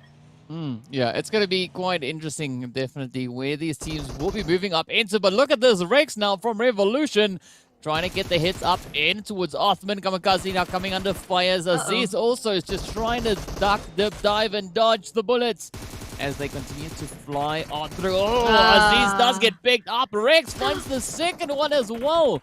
Othman also now going right on down. Beautiful start for the players here of Revolution. KAMIKAZE having a little bit of a tough time this time around. Of course, D7 are coming under fire as well. Now trying to run for it. Al-Haji lands a beautiful hit, and that is 3-4-3 so far on the players of KAMIKAZE. I was going to say, at least they're going to be able to keep 2 alive. They should just leave and live somewhere else as a duo, but Not even. Unfortunately, now it's just down to Conte as a solo. Already, we're only 6 minutes into the game. Revolution just chasing it down. I mean, they're going to flush this character out, and that means Kamikaze really just has one person left. There's no way that they should know where that last solo is at this point. He's been driving for a while now, but Kamikaze, this is going to be a rough game for them to complete. That solo, he instantly has to go into stealth mode. Mm. I mean, we know for the side of Revolution, right? They have been able to show quite a good amount of aggression on the map of Miramar. I mean, first visit, 8 eliminations. Second visit coming in with 1, but at least they also finished off with some really strong positional play. But now, maybe we'll see an even greater improvement coming through, as they already started it off with 3 eliminations at the hand of Kamikaze. But now, yeah, only time will tell. Ra'ad, of course, starting it off right up in the north in towards La Cobra area. Now just repositioning themselves, and I mean, they've actually got a very comfortable drop right there. They don't have to worry too much, as, you know, Triple D, they're still trying to push their way on through, you know, trying to gain some good ground here. Power Grid, of course, just up ahead. After that, we're going to be seeing you know, even more ground to move. And what's interesting going to be, well, rather, what is going to be interesting about the northern region is it is super mountainous. Mm-hmm. Exactly. That's what makes it so much more difficult, right? All those mountains, everybody's going to have a harder time kind of driving up there, traversing it. Usually there are specific areas that people can go on ahead and drive through, and if everybody on the southern side is trying to get into those avenues, we're going to see some fighting on the rotation. So we're going to have to keep an eye out for that. Everybody is already moving at this point. That blue zone's almost closed. The next one's about to pop. And here we go. A lot of people actually right next to each other. 963, clear vision right next to each other. I guess they want to start out on an early fight. A little bit surprised about, but honestly, both these teams at this point need to be picking up some more points. Oh, Macri, not even a chance to blink on that. Wow, Nossa coming in with a beautiful spray down, stopping Macri right there in their tracks, of course. Now, Oliver was looking to push in, but now maybe changing their mind, looking to push off in a different direction. You can see, of course, Zuxi coming in right behind them. So this could be a bit of a death trap. Down goes Oliver. Molly now making a dash, trying to get up into the zone. Nossa not done with them yet. Zuxi now on the opposite end, also looking to see if they can find a good approach to maybe find out the final few players there from the side of Clear Vision. But, well, Oliver's fate has been sealed as the shots come through, and Zuxi rather lands a beautiful one right there. Now it is all down to Marley and Red to try and make the rest of this map happen. Yeah, and they're already just rotating into this next zone. I mean, you can see it decided to basically center on the mainland. And again, they just have to find a great place to play out of. Try and get as center as possible, grab themselves a small compound, just chill out there. Luckily, Miramar, up here, there are a lot of opportunities to find themselves a good compound. They have to kind of balance between choosing one that's really good, that a squad will want, and one that, you know, isn't as, oh, wanted by teams, but no way, Stalwart, surprise! What? Ooh. Taking down 2 people in one. There's only one left. The other one's super far away. Wow, easy now, just moving on up. Shelby up on the hill, tries a jump shot, but easy. And Abut says, oh no, you will not do that. But now they need to be careful, because 1 million also on the approach. The Stalwart could be having a little bit more than they've bargained for, but so far handling the situation relatively well. But here we go. Will we see 1 million being drawn up into this potential engagement? I mean, this could still swing either which way. I like the approach coming in here now from Stalwart. As you can see, 1 million right up ahead as XT comes in. Abud just patiently waiting. But a beautiful spray coming in here from 1 million. I mean, they heard the fight. They want to go on ahead and take advantage of it. I don't think, though, that they realize Abood is where he is. He hears the buggy drive on by. This could be a perfect opportunity for a distraction. Nah, he hears the footsteps of Abood now. It's kind of over for that kind of surprise attack against that member of 1 million Esports, but I love this rotation from the buggy coming through. Oh, he's completely surrounded, and there we go. The first knock comes through. This is perfect. Right when you identify that there's a solo somewhere, you should slowly but surely pick one off at a time. So one downed currently. The other people are pretty damaged, and Yabal, he's actually super far away from his team. I don't think he can help either of the 2 that are currently knocked. Yeah, it is a good roll, a good start here for the players of Stalwart. But of course, now Gaga trying to get that res up in towards Soon. Up comes Abud, trying to find the angle. Ooh, does spot them out. Down goes Gaga, down goes Soon. Now it all turns to Jabal on the far offside to try and now make it work on out. But this so far has been a very costly play for them, as we can see, of course. The players here from Stalwart looking absolutely amazing. Mexico, of course, still going to be bleeding out. Up comes a quick res in from Easy. But fortunately, it is second phase, so not a lot of damage being dealt just yet. But Jabal now being put in a very difficult position. As we can see, XT is not going to be making it.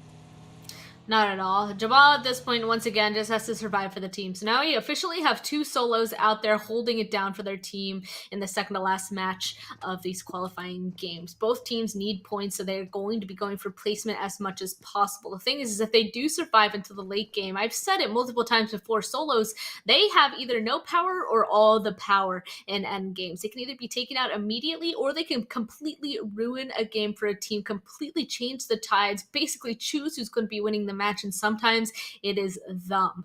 This next zone's about to pop, though. Let's see if it's going to hard shift, and it does. No way up to the northern side. We're talking about mountains, and this is literally the worst kind of area if they have to traverse mountains. We have that big one by Crater Field, so we can see Ra'ad currently on. But even further to the north, there's so many ridges that these teams are going to have to deal with.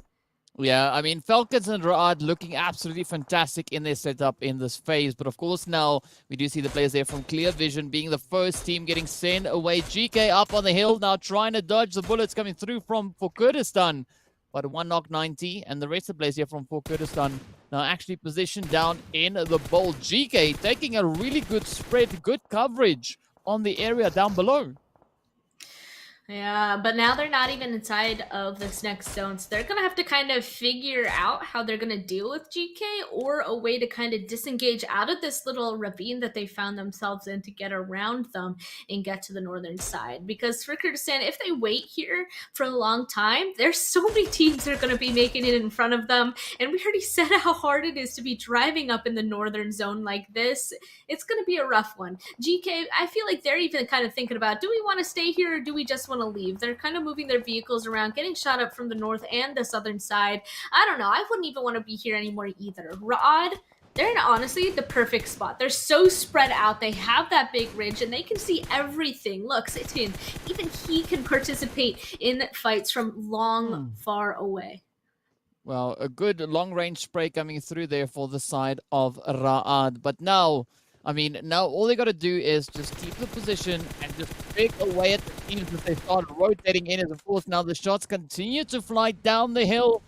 Oh, it's going to be quite a bit of a challenge here for the players of GK. But now the ultimate coming in alongside them, of course, for Kurdistan, still holding on to their bold position. Hazem taking quite a bit of damage on the vehicle. Up comes the play now as the players here, oh, from the ultimate, come rushing on through. The vehicle gets blown up. Ragnar and Hope getting ready, both players cooking up those grenades, sending them out. Are they going to be finding the damage on towards GK? Now trying to fight over the crest of this hill, but will they be able to land those hits? Omar now looking to push in. He hits the vehicle, rotating away. Come on. Tries to put the shots up in towards Ragnar, but fortunately for Ragnar, he manages to sneak up into that compound just in the nick of time. Up comes Hope. Now trying to move up, but it does seem like GK is getting a little bit, well, I wouldn't say distracted, but they have to now try and make a different play because Ra'ad not laying off of the fighting just yet.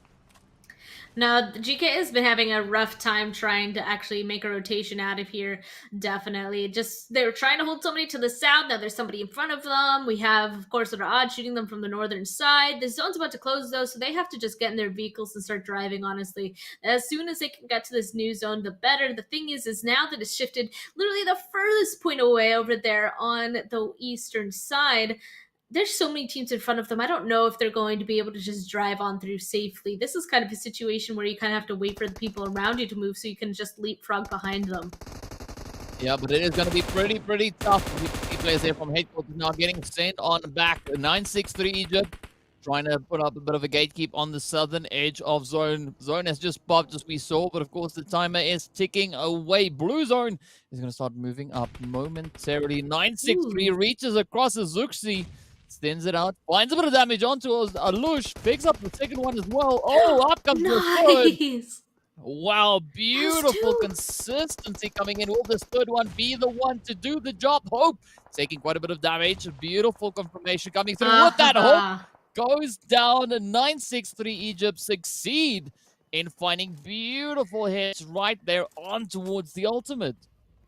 That was disgusting. The last one definitely was driving away and also got taken out as well. They're out of the equation. 963 can get in their vehicles and start driving. GEEKAY just ripped apart. They were trying to wait for people in front of them to get out of the way, but it was much too late. And even they're super damaged. Look at that. There's only one person left. Not even, as actually they're taken out once again by 963. 11 teams left. Here we go. Finally making that rotation into this next zone. It's a very small zone that 963 Egypt are going to have to fight to be able to get inside. Oh, down goes one knock 90 for Kurdistan. Of course, Anaconda also now getting picked up, and down they go. Ra'ad still positioned over on towards the western side of the zone. You can see 963 now just rushing up in towards the zone. 10 teams remain. Triple D positioned a little bit further away. A very watchful eye as 963 Egypt tries to move on in. Will Zico be able to get the job done? Oh, landing several hits. We can see those hit markers finding their way on through.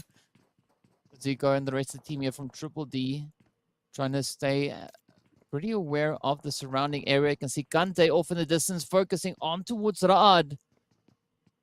A very challenging zone to play with, and not a lot of good angles really for these teams to utilize.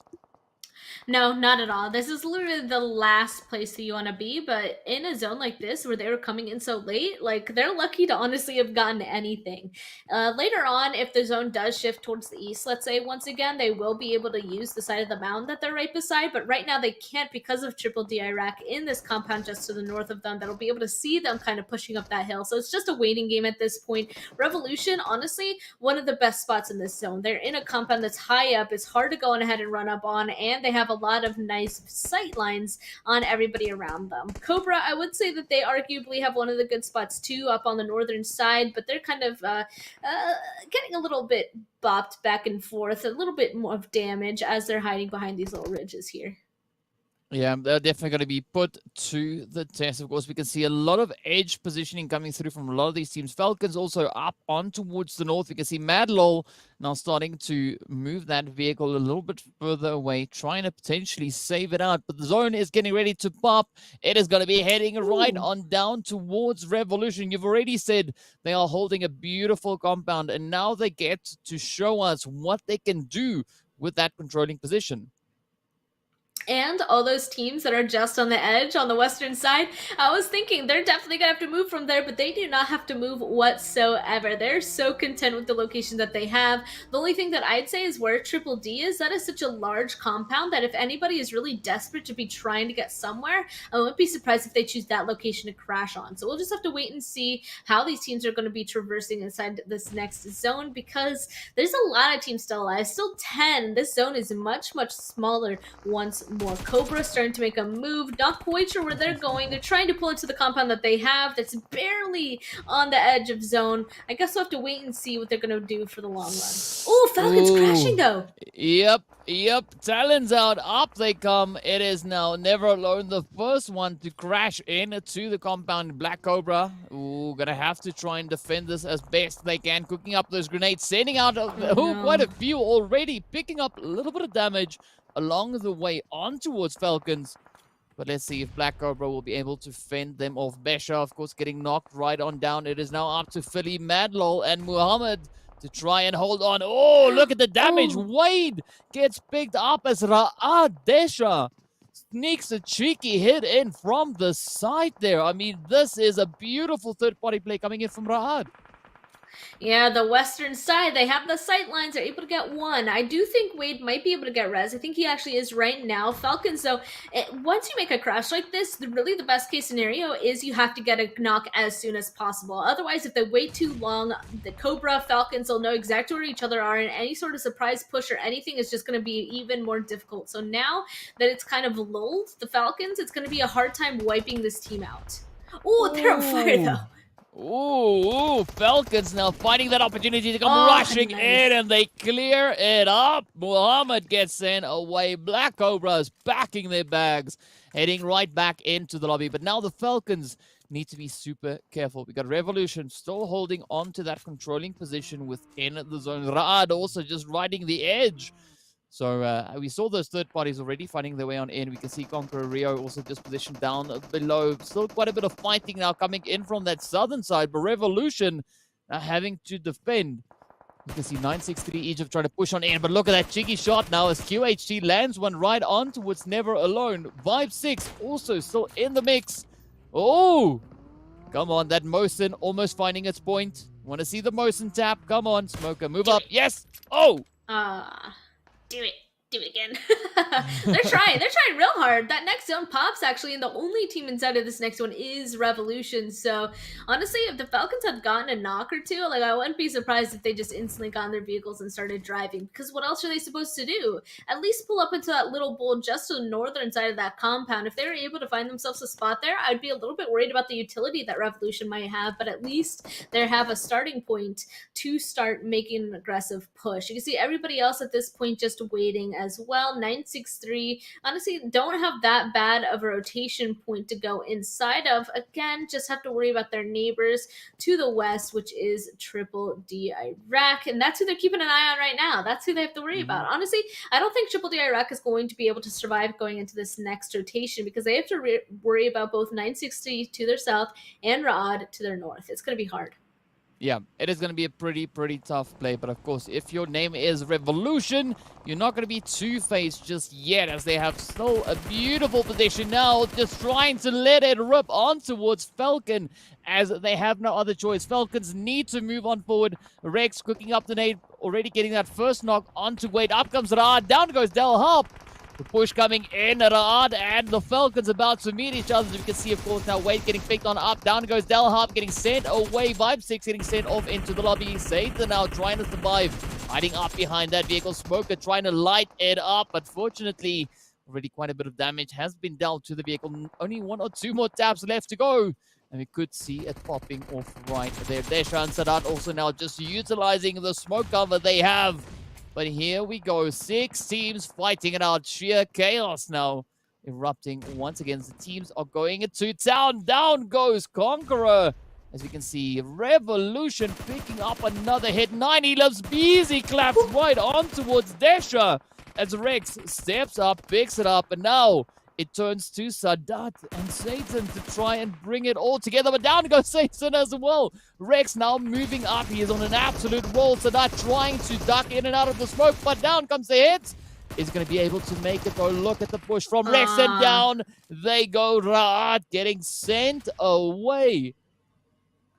You know, I'm not quite surprised. Right when one team starts making a move towards a zone like this, everybody else follows. But Revolution, I was wondering if they were going to be able to be a team that kind of holds them off. And so far, they have successfully. A little bit worried now, though. You can see that they actually, on their leave, they let an enemy into their territory. A member of Falcons is inside of their building. So if they don't come back and clear their building, they're going to be in for a rough one. But oh my goodness, big scary gun now against 963. The zone actually pushed in this direction. So you have to get rid of these guys as soon as possible.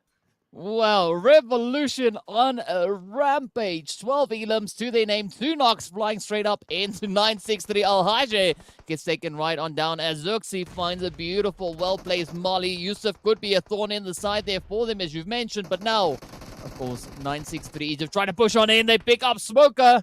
2 down for Revolution.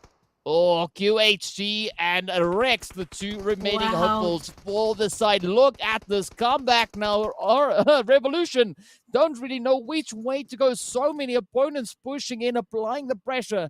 And this is the opportunity now for 963 to get those raises in. But Triple D smack in the zone. The only team in the zone. Yusuf ended up getting a kill into Revolution as well. We were wondering if that solo was going to be able to do anything, and the answer is yes. They would have had 3 up otherwise. So that is definitely going to be hurting Revolution. Looks like they're kind of focusing on, we don't know where this person is inside our compound. We're just going to back up a little bit, straight into Triple D. So they're going to try to play on the edge here, but ooh, there we go. It looks like Falcon will finally be taken out, actually by a Bolty. That's fun to see. Another member of Triple D goes down though, and this is the final push. Oh, up they come. 963 looking good though. Look at a Revolution. Does pick up Ali in the process. Rather, 963 picks it up. But Triple D now down to Octan. Octan pulls off the rest. Here we go. The spray down comes through with that. Revolution gets sent away. It is now 963 and Triple D to fight it out for the winner chicken dinner. Octan and Zeko, the 2 remaining hopefuls. Down goes Octan. And now it is up to Zeko to try and keep it all together. There's going to be a 1v3 play. Up they come, rushing forward. Zuxi moving in. Come on. Headshot. Will it be the one jump shot coming on in? Come on, quick repossession. Down he goes. Wow. Oh no. Okay, Zizal now. The last player coming in with that M24, trying to see if they can pick it up. Oh, Triple D. No way. Wow. That was just an insane clutch. I mean, that is a clutch if I've ever seen one. I mean, they're waiting it out. They could hear all the fighting right above them, and they're like, I can't do anything. I'm at literally the bottom of the mountain. There's no point in me trying to push up there and do anything, especially since the zone came to me. I'm just going to blissfully wait here, wait for them to start running down at me, and I'll just take the shots. The one thing I will say is I do truly believe that that probably was Revolution's game if it wasn't for the last member of the Falcons. And the thing is that the only teams at fault that is Revolutions themselves, because they're the one that took that initial fight with Falcons to the north. They had to have paid attention to the fact that they didn't get a team wipe, so they left a solo somewhere out there that they didn't end up going back and finding. They didn't clear their compound once again, so that gave the opportunity for 963 to push them, and then I mean Triple D just won against them. Yeah, I mean, that was a big brain play actually for Falcons. Having Yusuf sneak into that compound, as you said, you know, that was essentially a kind of a turning point for them. But either which way, Revolution on a runaway performance, coming in with those 13 eliminations, securing themselves 23 points to be the team to sit at the top of the match rankings. Of course, Triple D Iraq taking the chicken dinner with 6 elims, a grand total of 21 points. 963 Egypt, also some heavy hitting plays, coming in with those 20 points. But of course, Stalwart also being heavy hitters, coming in with 7 points to their name, 7 elims, and a grand total of 8 total points. Definitely that was just a top-heavy game, though. All those teams that were somehow able to find themselves a good position to the very end, they stayed alive the longest, got in the biggest fights. Revolution, I mean, I'm not surprised. They had pretty high kill points because they had the best spot inside of that zone. And like I said, I mean, you just have to be so careful. When you are in a position like that and you have 10 billion teams pushing you, you just need to make sure that you're careful in getting rid of everybody around you. But, I mean, they couldn't find the solo. What are you supposed to do about that? Let's take a look at the second page as well. Well, some beautiful, beautiful plays coming through right here. And of course, if we look at the second page, we see Vibe 6 sitting right up at the top of that with 2 points alongside GEEKAY and the Ultimates. Of course, a little bit further down, we see Black Cobra and KAMIKAZE. KAMIKAZE having an absolutely phenomenal performance on Erangel, this time around on Miramar. It was a little bit tougher there, of course. So we see Clear Vision as well as Headquarter and 1 Million Esports. So again, the teams, no one letting off just yet, keeping the pressure, keeping the stakes high as they move closer to that final match to see who will be our top 8 teams moving through up in towards PMPL Season 3.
Hello and welcome back to the PUBG Mobile Pro League Arabia Qualifiers for Season 3. So far, it has been absolutely fire. The last match we saw was just insane over on towards Miramar. And now, of course, we're getting ready to move over towards Erangel. But before we do any of that, we have to take a look at our overall standings to see where the teams are before we move into this final match. To give us a good idea of what could potentially be happening and who could be our 8 teams seeing themselves moving straight on through. So without any further ado, let's have a look and see what the point situation is. This is the important numbers. This is our final look before our last match. So this entire time, while these teams are playing, they're going to be able to see these points. And of course, keep this in mind while they're playing. They know who they have to do better than. They know who they're hoping to get out early, and they know who they can feed points if absolutely necessary. So as of right now, Falcons 177 points, still holding on to that first place. Stalwart still right behind them. And as we go down, Stalwart, Conqueror, 963, Revolution, Ra'ad, for Kurdistan, Kamikaze. These are our top 8 teams as of right now. If this was the last game, these would be the teams that are qualifying. However, there is one last match. It's going to be on Erangel and DK. 99 points for Kamikaze. We know that there's a lot of teams really close to that number. So there's a couple of teams that are going to be duking it out for these last couple spots. Yeah, definitely. Even for Kurdistan, also going to be having to play a beautiful game, only 4 points ahead of Kamikaze. But let's have a quick look at that second page to see what the situation is coming up the rear. As we know, the pressure is high. The Ultimates only 2 points behind that 8th place. So, one good game could definitely be on the books for them. But in fact, that is still a very real situation as we look on down the rest of the leaderboard. 1 million Esports also still in the running. Vibe 6, Clear Vision, Triple D Iraq, as well as Headquarter. They can still very much make it up onto that first page.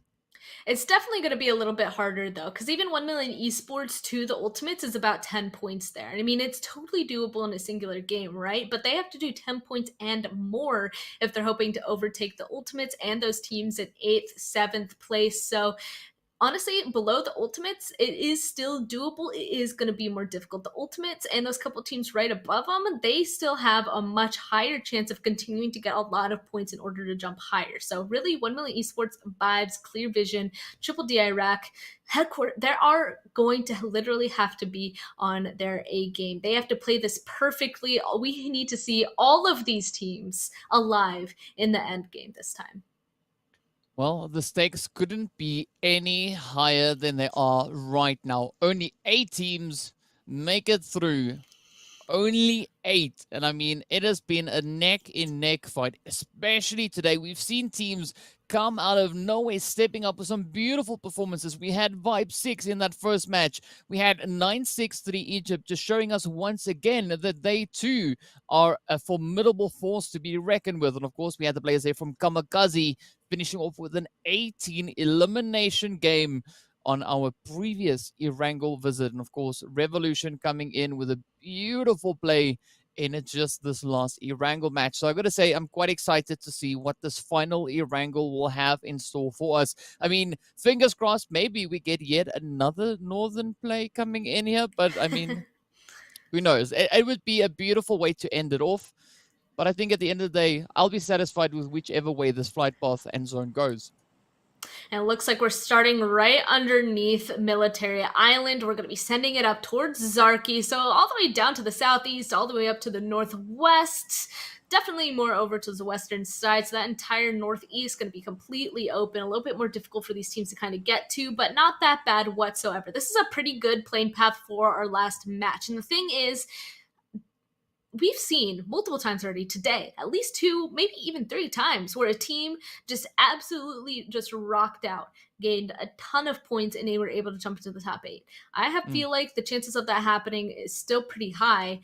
And of course, we know that there's basically not that many places left. I feel like 7th and 8th place right now is not safe whatsoever. Maybe 6th place, but still those 2 spots is what we're basically going to be looking at to see who's going to grab the last spots. So we got to keep an eye on those teams specifically and how they perform. And I'm honestly hoping we got to get a little bit of the spice, you know? I need to see people right next to each other on the leaderboards fight in this last match.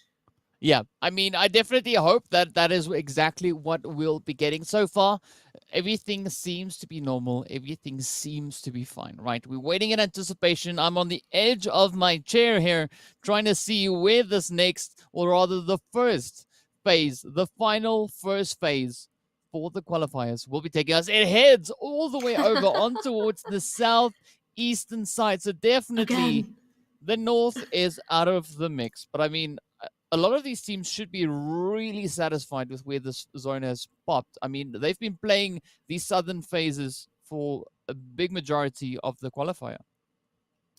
Yeah, once again, we're going to see it over here. There's already the majority of teams in this area. All these teams that are outside of it, around GEEKAY, all the way up by Georgopol, Zarki, they're going to have the hardest time kind of getting into this next zone. Honestly, though, GK all the way up there around that Zarki, North Georgopol area, they could just stay up on the northern side, make a big rotation across to the east and get in on the north by Yaznaya, and they should be fine. It's all these teams, honestly, by GEEKAY that I'm worried about the most. And of course, our teams down on Military Island. I feel like Revolution, 1 Million Esports have had the hardest time making across their drop spot to the mainland like every single match. So yet again, I feel like we're going to see that difficulty come into play on that eastern bridge.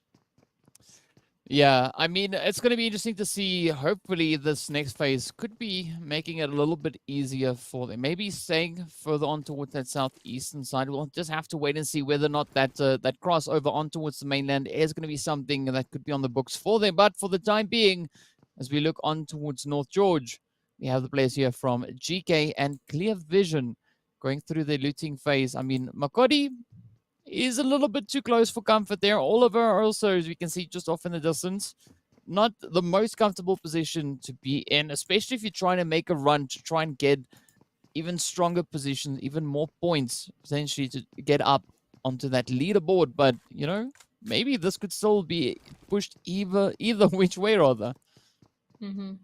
I'm interested in what's happening up here in North Georgopol, actually. Did you see that? Both GK and Clear Vision were up there. I don't think Clear Vision drops there at all. That's GK's spot. So I kind of feel like maybe Clear Vision is trying to hold GK in that spot for right now. Last game, again, not surprised. Didn't really identify any shenanigans happened last game. This time, if there were any, it would be happening now. I feel like maybe Clear Vision kind of dropping on or near GK to potentially hold them out and gain some points that way early on. So we have to wait and see if right when they get guns, if they're going to be pushing more towards them on their western side, or if they are just going to get in the vehicle and leave. So kind of waiting, kind of time to wait.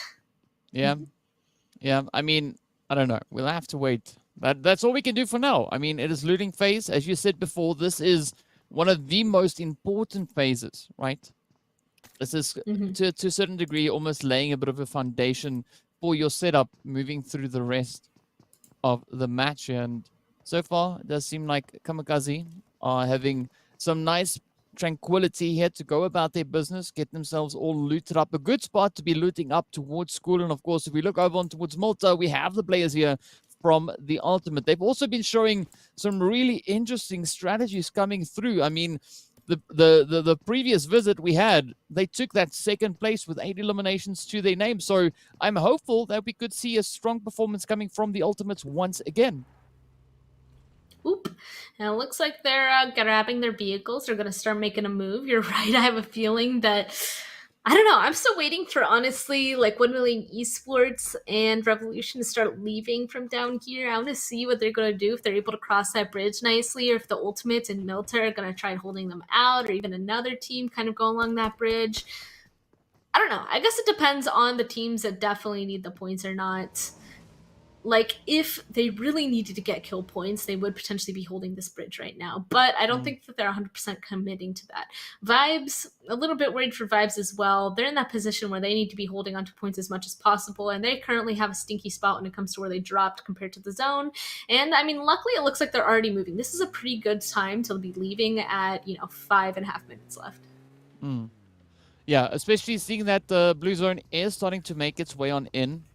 you don't want to ride it out all the way just yet, but hopefully we could see that rotation that you suggested before. You know, that rotation going all the way around the northern side, wrapping around on towards potentially Yasnaya. I mean, that could be a really surprise attack on the players from Falcons, who we saw, of course, dropping up in towards that region. Meanwhile, headquarter all the way down over on towards the southern side.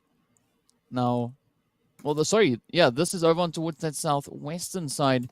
They also have quite a bit of distance to cover to make it up in towards zone. But Malta, we see a little bit of a setup now starting to come on through here. The ultimate just inching their way a little bit further forward, looking to see if they can spot any potential movement up ahead. Of course, we saw the players there from 963 Egypt. Now looking for a good position to pull up into. And again, yeah, indeed. I just see that car, you know, right above them, Kamikaze. If they're looking at this compound to see if it's clear, I mean, I don't know if they really could see Nosa drive up here. But luckily it looks like they're leaving. So, I mean, I assume Kamikaze must have heard it, and that's why they stopped driving. Yeah, they see that person driving away now.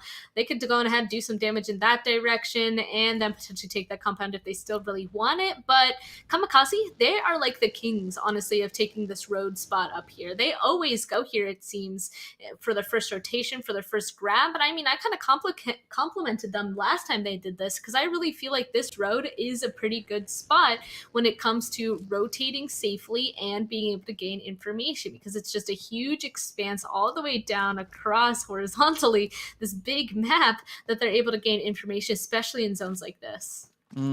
Yeah, I mean, we'll have to wait and see what they make with that kind of position. I mean, Kamikaze just frantically scouting about, trying to see if they can spot any movement coming in around them. I mean, I'm curious to see whether or not they're actually going to be looking to take that position towards the roadside. Like here we have now Revolution rotating up from that southern island. Not quite sure where 1 million is, but of course Revolution now moving up ahead. No surprise, is going to be the players there from Stalwart, just putting up a bit of a gatekeep position on them. I mean, this is also pretty normal for Stalwart to just kind of stick to this position for the time being. I also love, I mean, they're going to be able to hold out Revolution. Revolution, as of right now, they successfully crossed the bridge. That is a good step one. I feel like that usually gets stuck before this part, but now it's going to be hard to kind of drive out of here. I mean, we can already see that the ultimates are still in Milta. If Revolution tries driving along this ridge here, along the beach, like they're going to be spotted, right? If they try driving anywhere else, Stalwart's going to go ahead and spot them out. So Revolution at this point, they're kind of at the whims of the people in front of them. It's kind of just a waiting game. And I don't think they're going to move until this next zone actually pops, because there really is no point in doing so. There's no point in moving without knowing the direction that you're aiming for. So they're going to wait for this to pop and then potentially start moving immediately. And it actually looks like it's going to hard shift over to the western side, which is quite interesting. Okay, it's kind of centering around that farm area. We saw this on day one, if I'm not mistaken, around this farm ending area.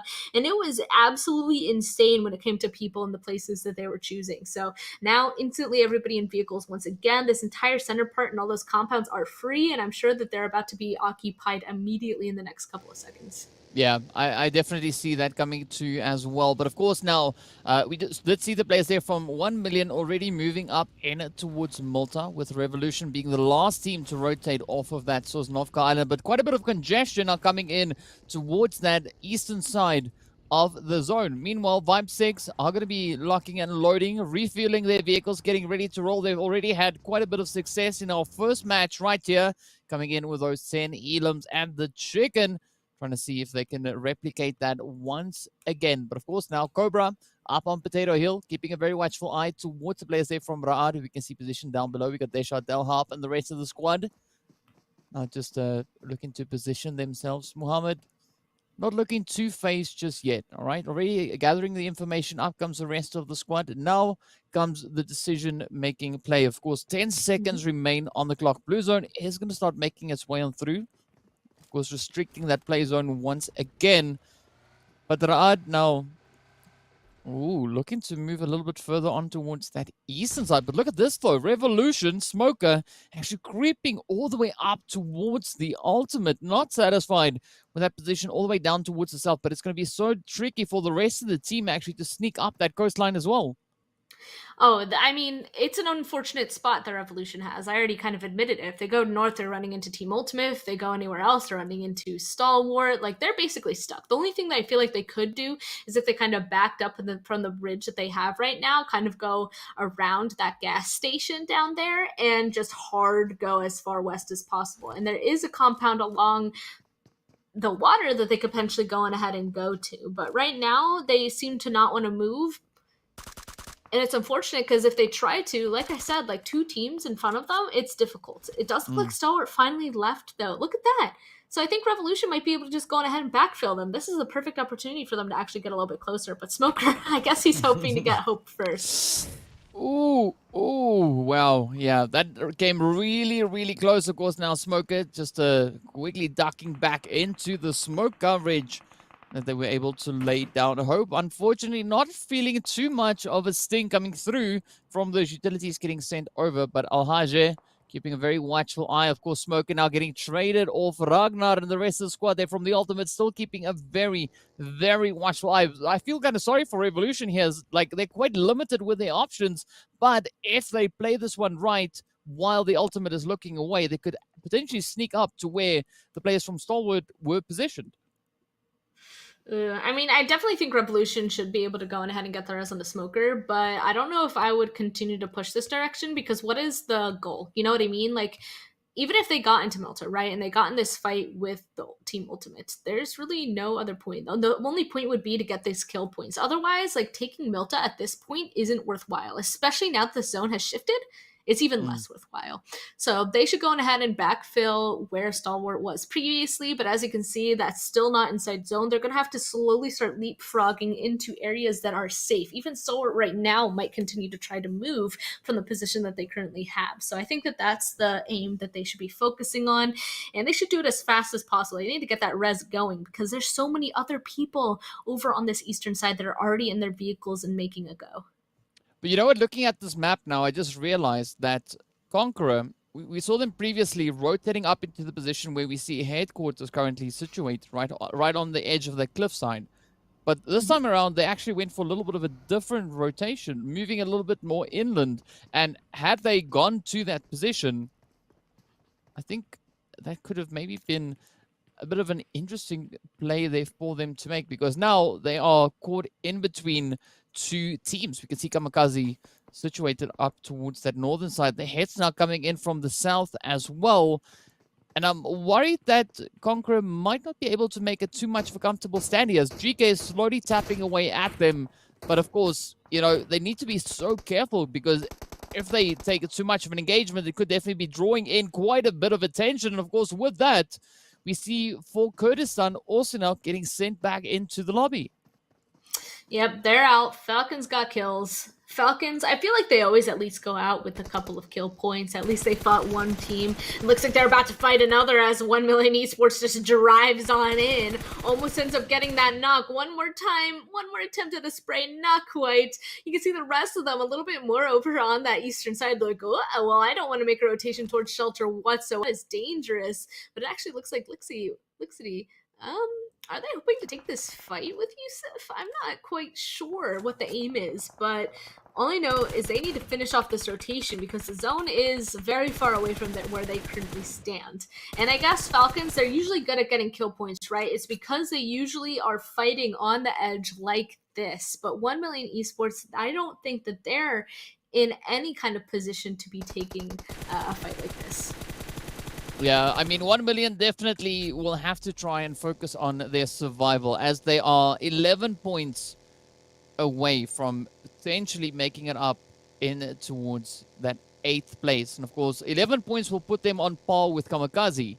So they have to try and break that 11-point mark to secure themselves a potential position up in that top 8. Of course, if we look now onto the players here from the side of Vibe 6 rather, they're also just a few points behind that. I mean, for them, if they were able to potentially score 14 points or more, they could be smiling at the end of the day. But now the zone does throw in a few spanners in the works here. Of course, the gatekeepers of the top 8 is going to be the players there from KAMIKAZE, but now I mean, this is still going to be a very difficult play to make. I mean, 9-6-3 Egypt, they can play this one a little bit more relaxed, right? They're sitting on the 123 points, up in 4th place, so not too much to worry about. But, I mean, even the players here from Clear Vision, yeah, they still need a little bit of push to get all the way through.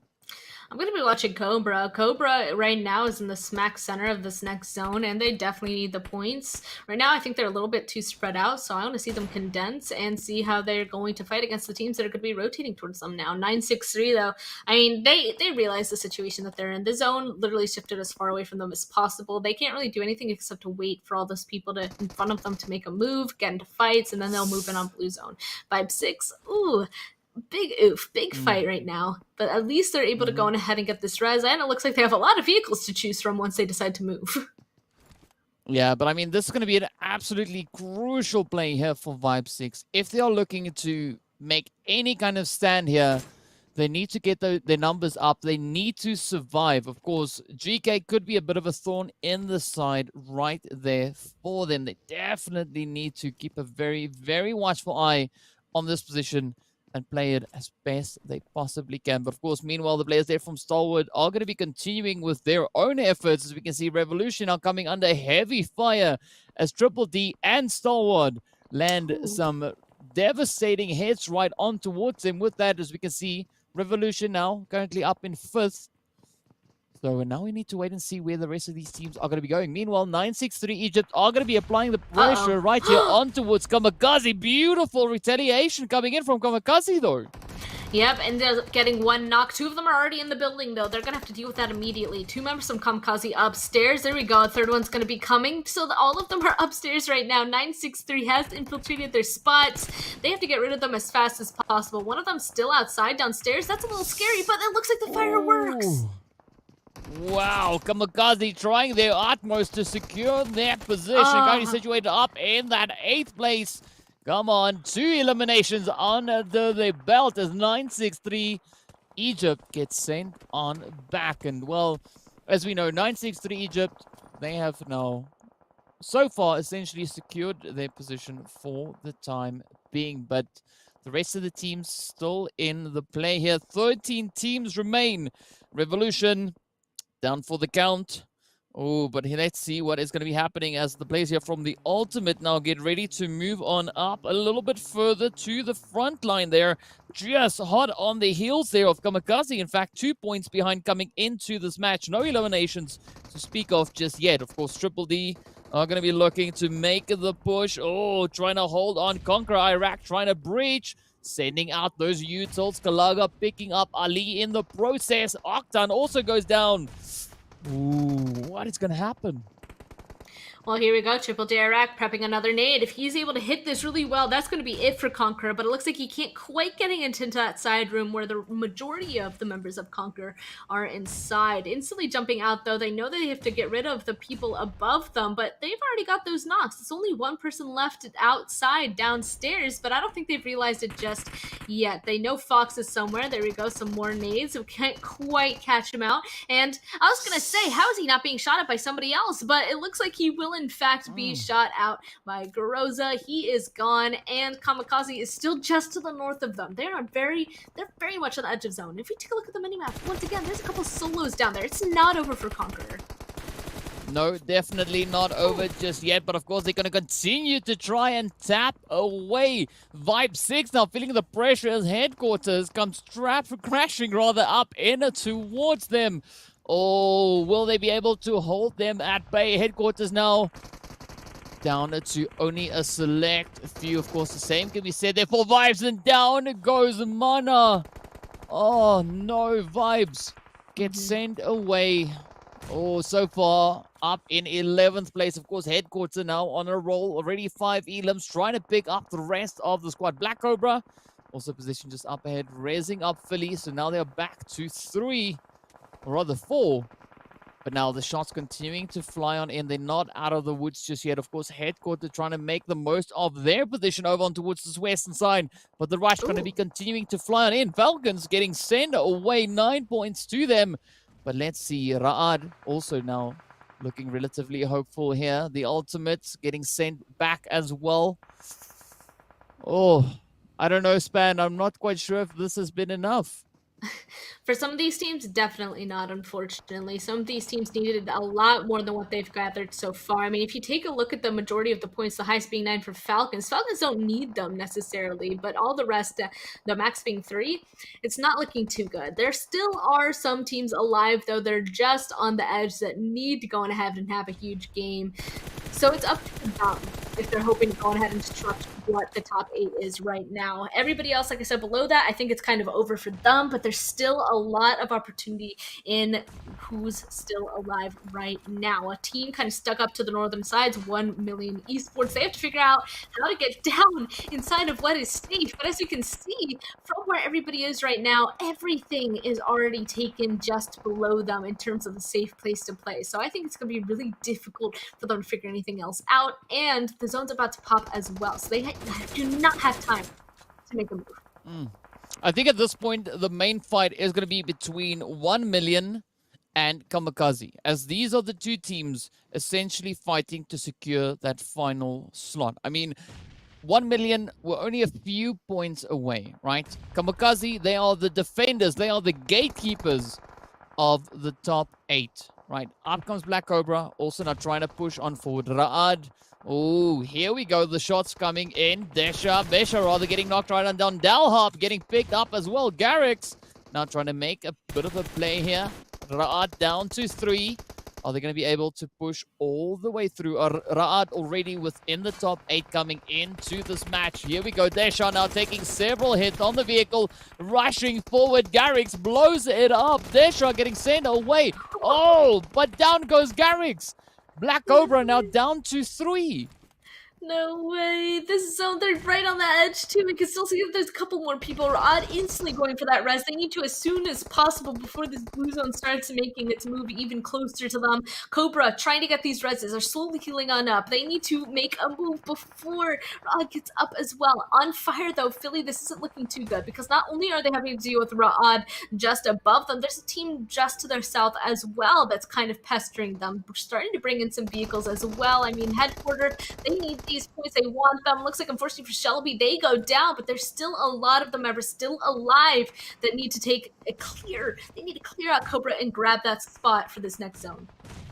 Oh, the fight is still real. I mean, this is just heat upon heat, pressure on pressure as the shots continue to fly back and forth. Cobra now trying to make a bit of a stand right here on the edge of the zone. Looking to see if they can bring it all back together. Ra'ad also still in the making. KAMIKAZE gets sent back in 8th place now. It is the opportunity for 1 million to step up, make the play, and potentially secure themselves a slot in the top 8. But they have to push for that winner chicken dinner. But I mean, look at the elimination count so far. CONQUEROR just on an absolute runaway performance, as they already have 12 elims to their name. 1 million up in the north. Not a bad spot to be in, but of course the next zone will be deciding their fate. Another one gets knocked up there as well with 2 kills so far. 1 million Esports needs to go ahead and step it up a little bit more. There's still a lot of people in this zone that they can try and take down to add to their point game. So let's see if they're going to be able to do it. One of them is knocked though. They're going to have to get that rest before they keep moving. This next zone is in fact about to pop. They barely have a place really to play. You can see they're all prone, just barely having a raucous cover. They can't really do much from this position, but as long as they stay alive and start making this chain fight, honestly, they need to start pushing over to the west and take that fight with Ra'ad. It's only a duo. There's 3 of them. They need to take down Ra'ad. They have to get rid of the last member of Cobra and then fight that team on the very western side, that 3-man for that position. That's the only way if they're hoping to kind of win against Stalwart and CONQUEROR here. Yeah, definitely some pretty high stakes left here. Of course, now 1 million trying to reach all the way across on towards CONQUEROR. Out comes those Utils. Are they going to be fighting the point? Yes, the first one finds Groza. More continuing to fly. Kalaga now. Ooh, trying to just evade the hits. Of course, now 1 million losing one of their players.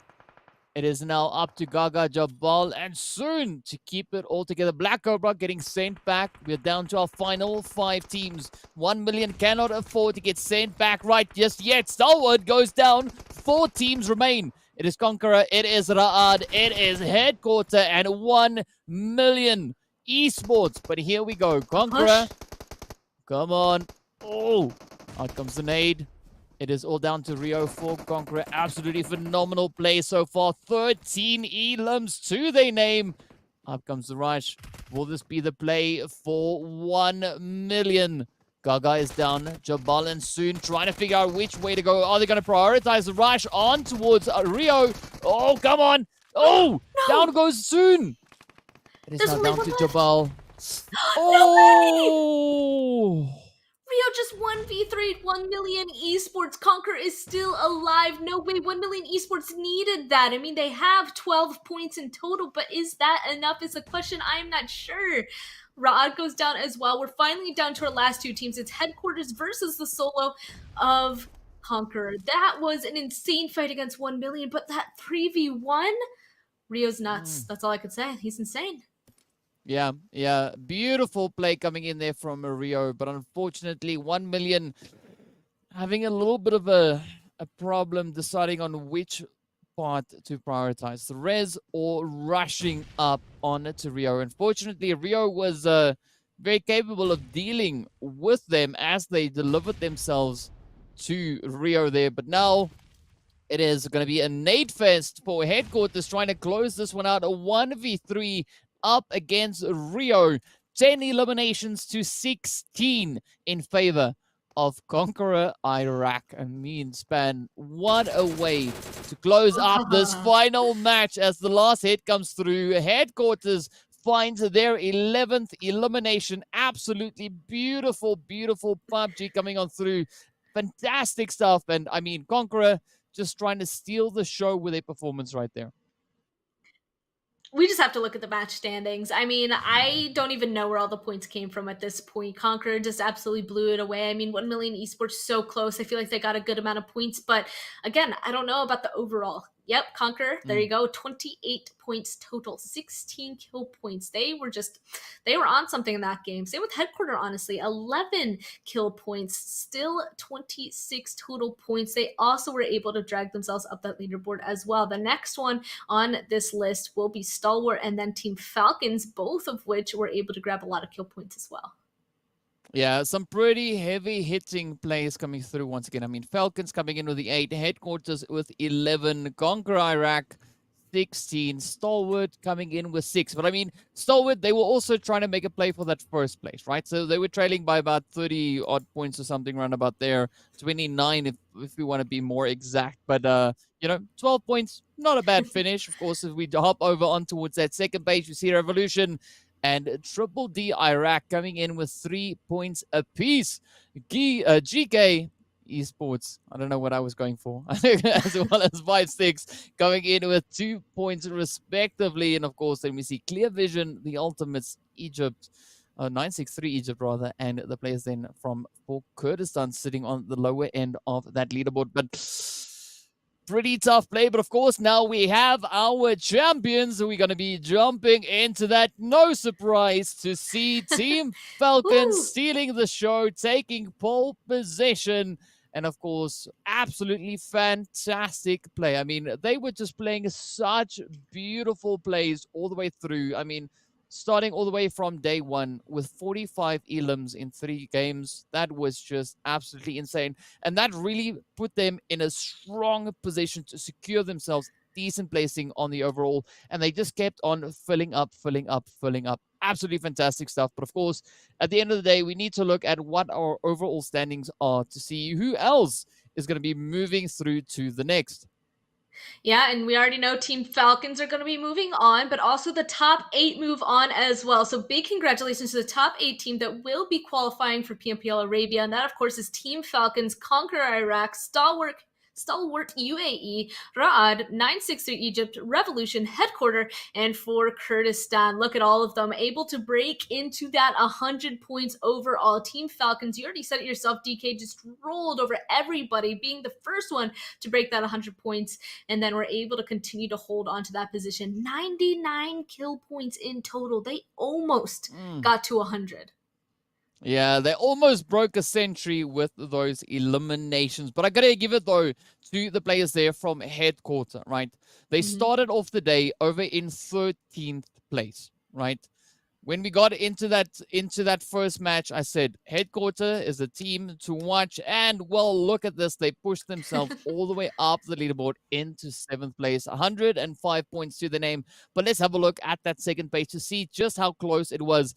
The entry up in Ah, it to 8th place, ouch. 103. KAMIKAZE just not making it in. It has been such a close call. I mean, you want to talk about close? You cannot get any closer than that. They were tied for 103, so it came down to the break points. That is so unfortunate. If Kamikaze had just gotten like one more kill point, one more placement point, they would have been the ones in that 8th place position instead.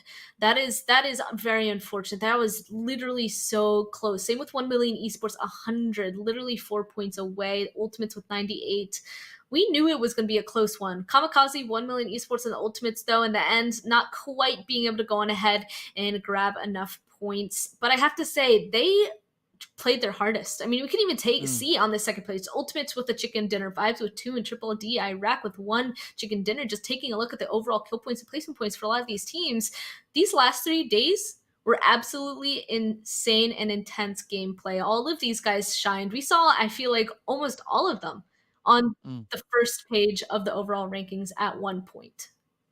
Yeah, but I gotta commend KAMIKAZE, 1 million esports, and the Ultimates. I mean, today they played absolutely fantastically. I mean, they stepped up, they held their own. I mean, we saw KAMIKAZE come in with that 18 elimination game. We saw the players from the Ultimate taking second in that exact same match. Some really heavy hitting stuff coming from a lot of these teams. And I mean, they've been showing such great plays. I mean, we had 1 million taking a really good performance over on towards Sanhok just yesterday with 7 elims coming in from there. So yeah, I got to commend all these teams, really showing some fantastic potential across the board.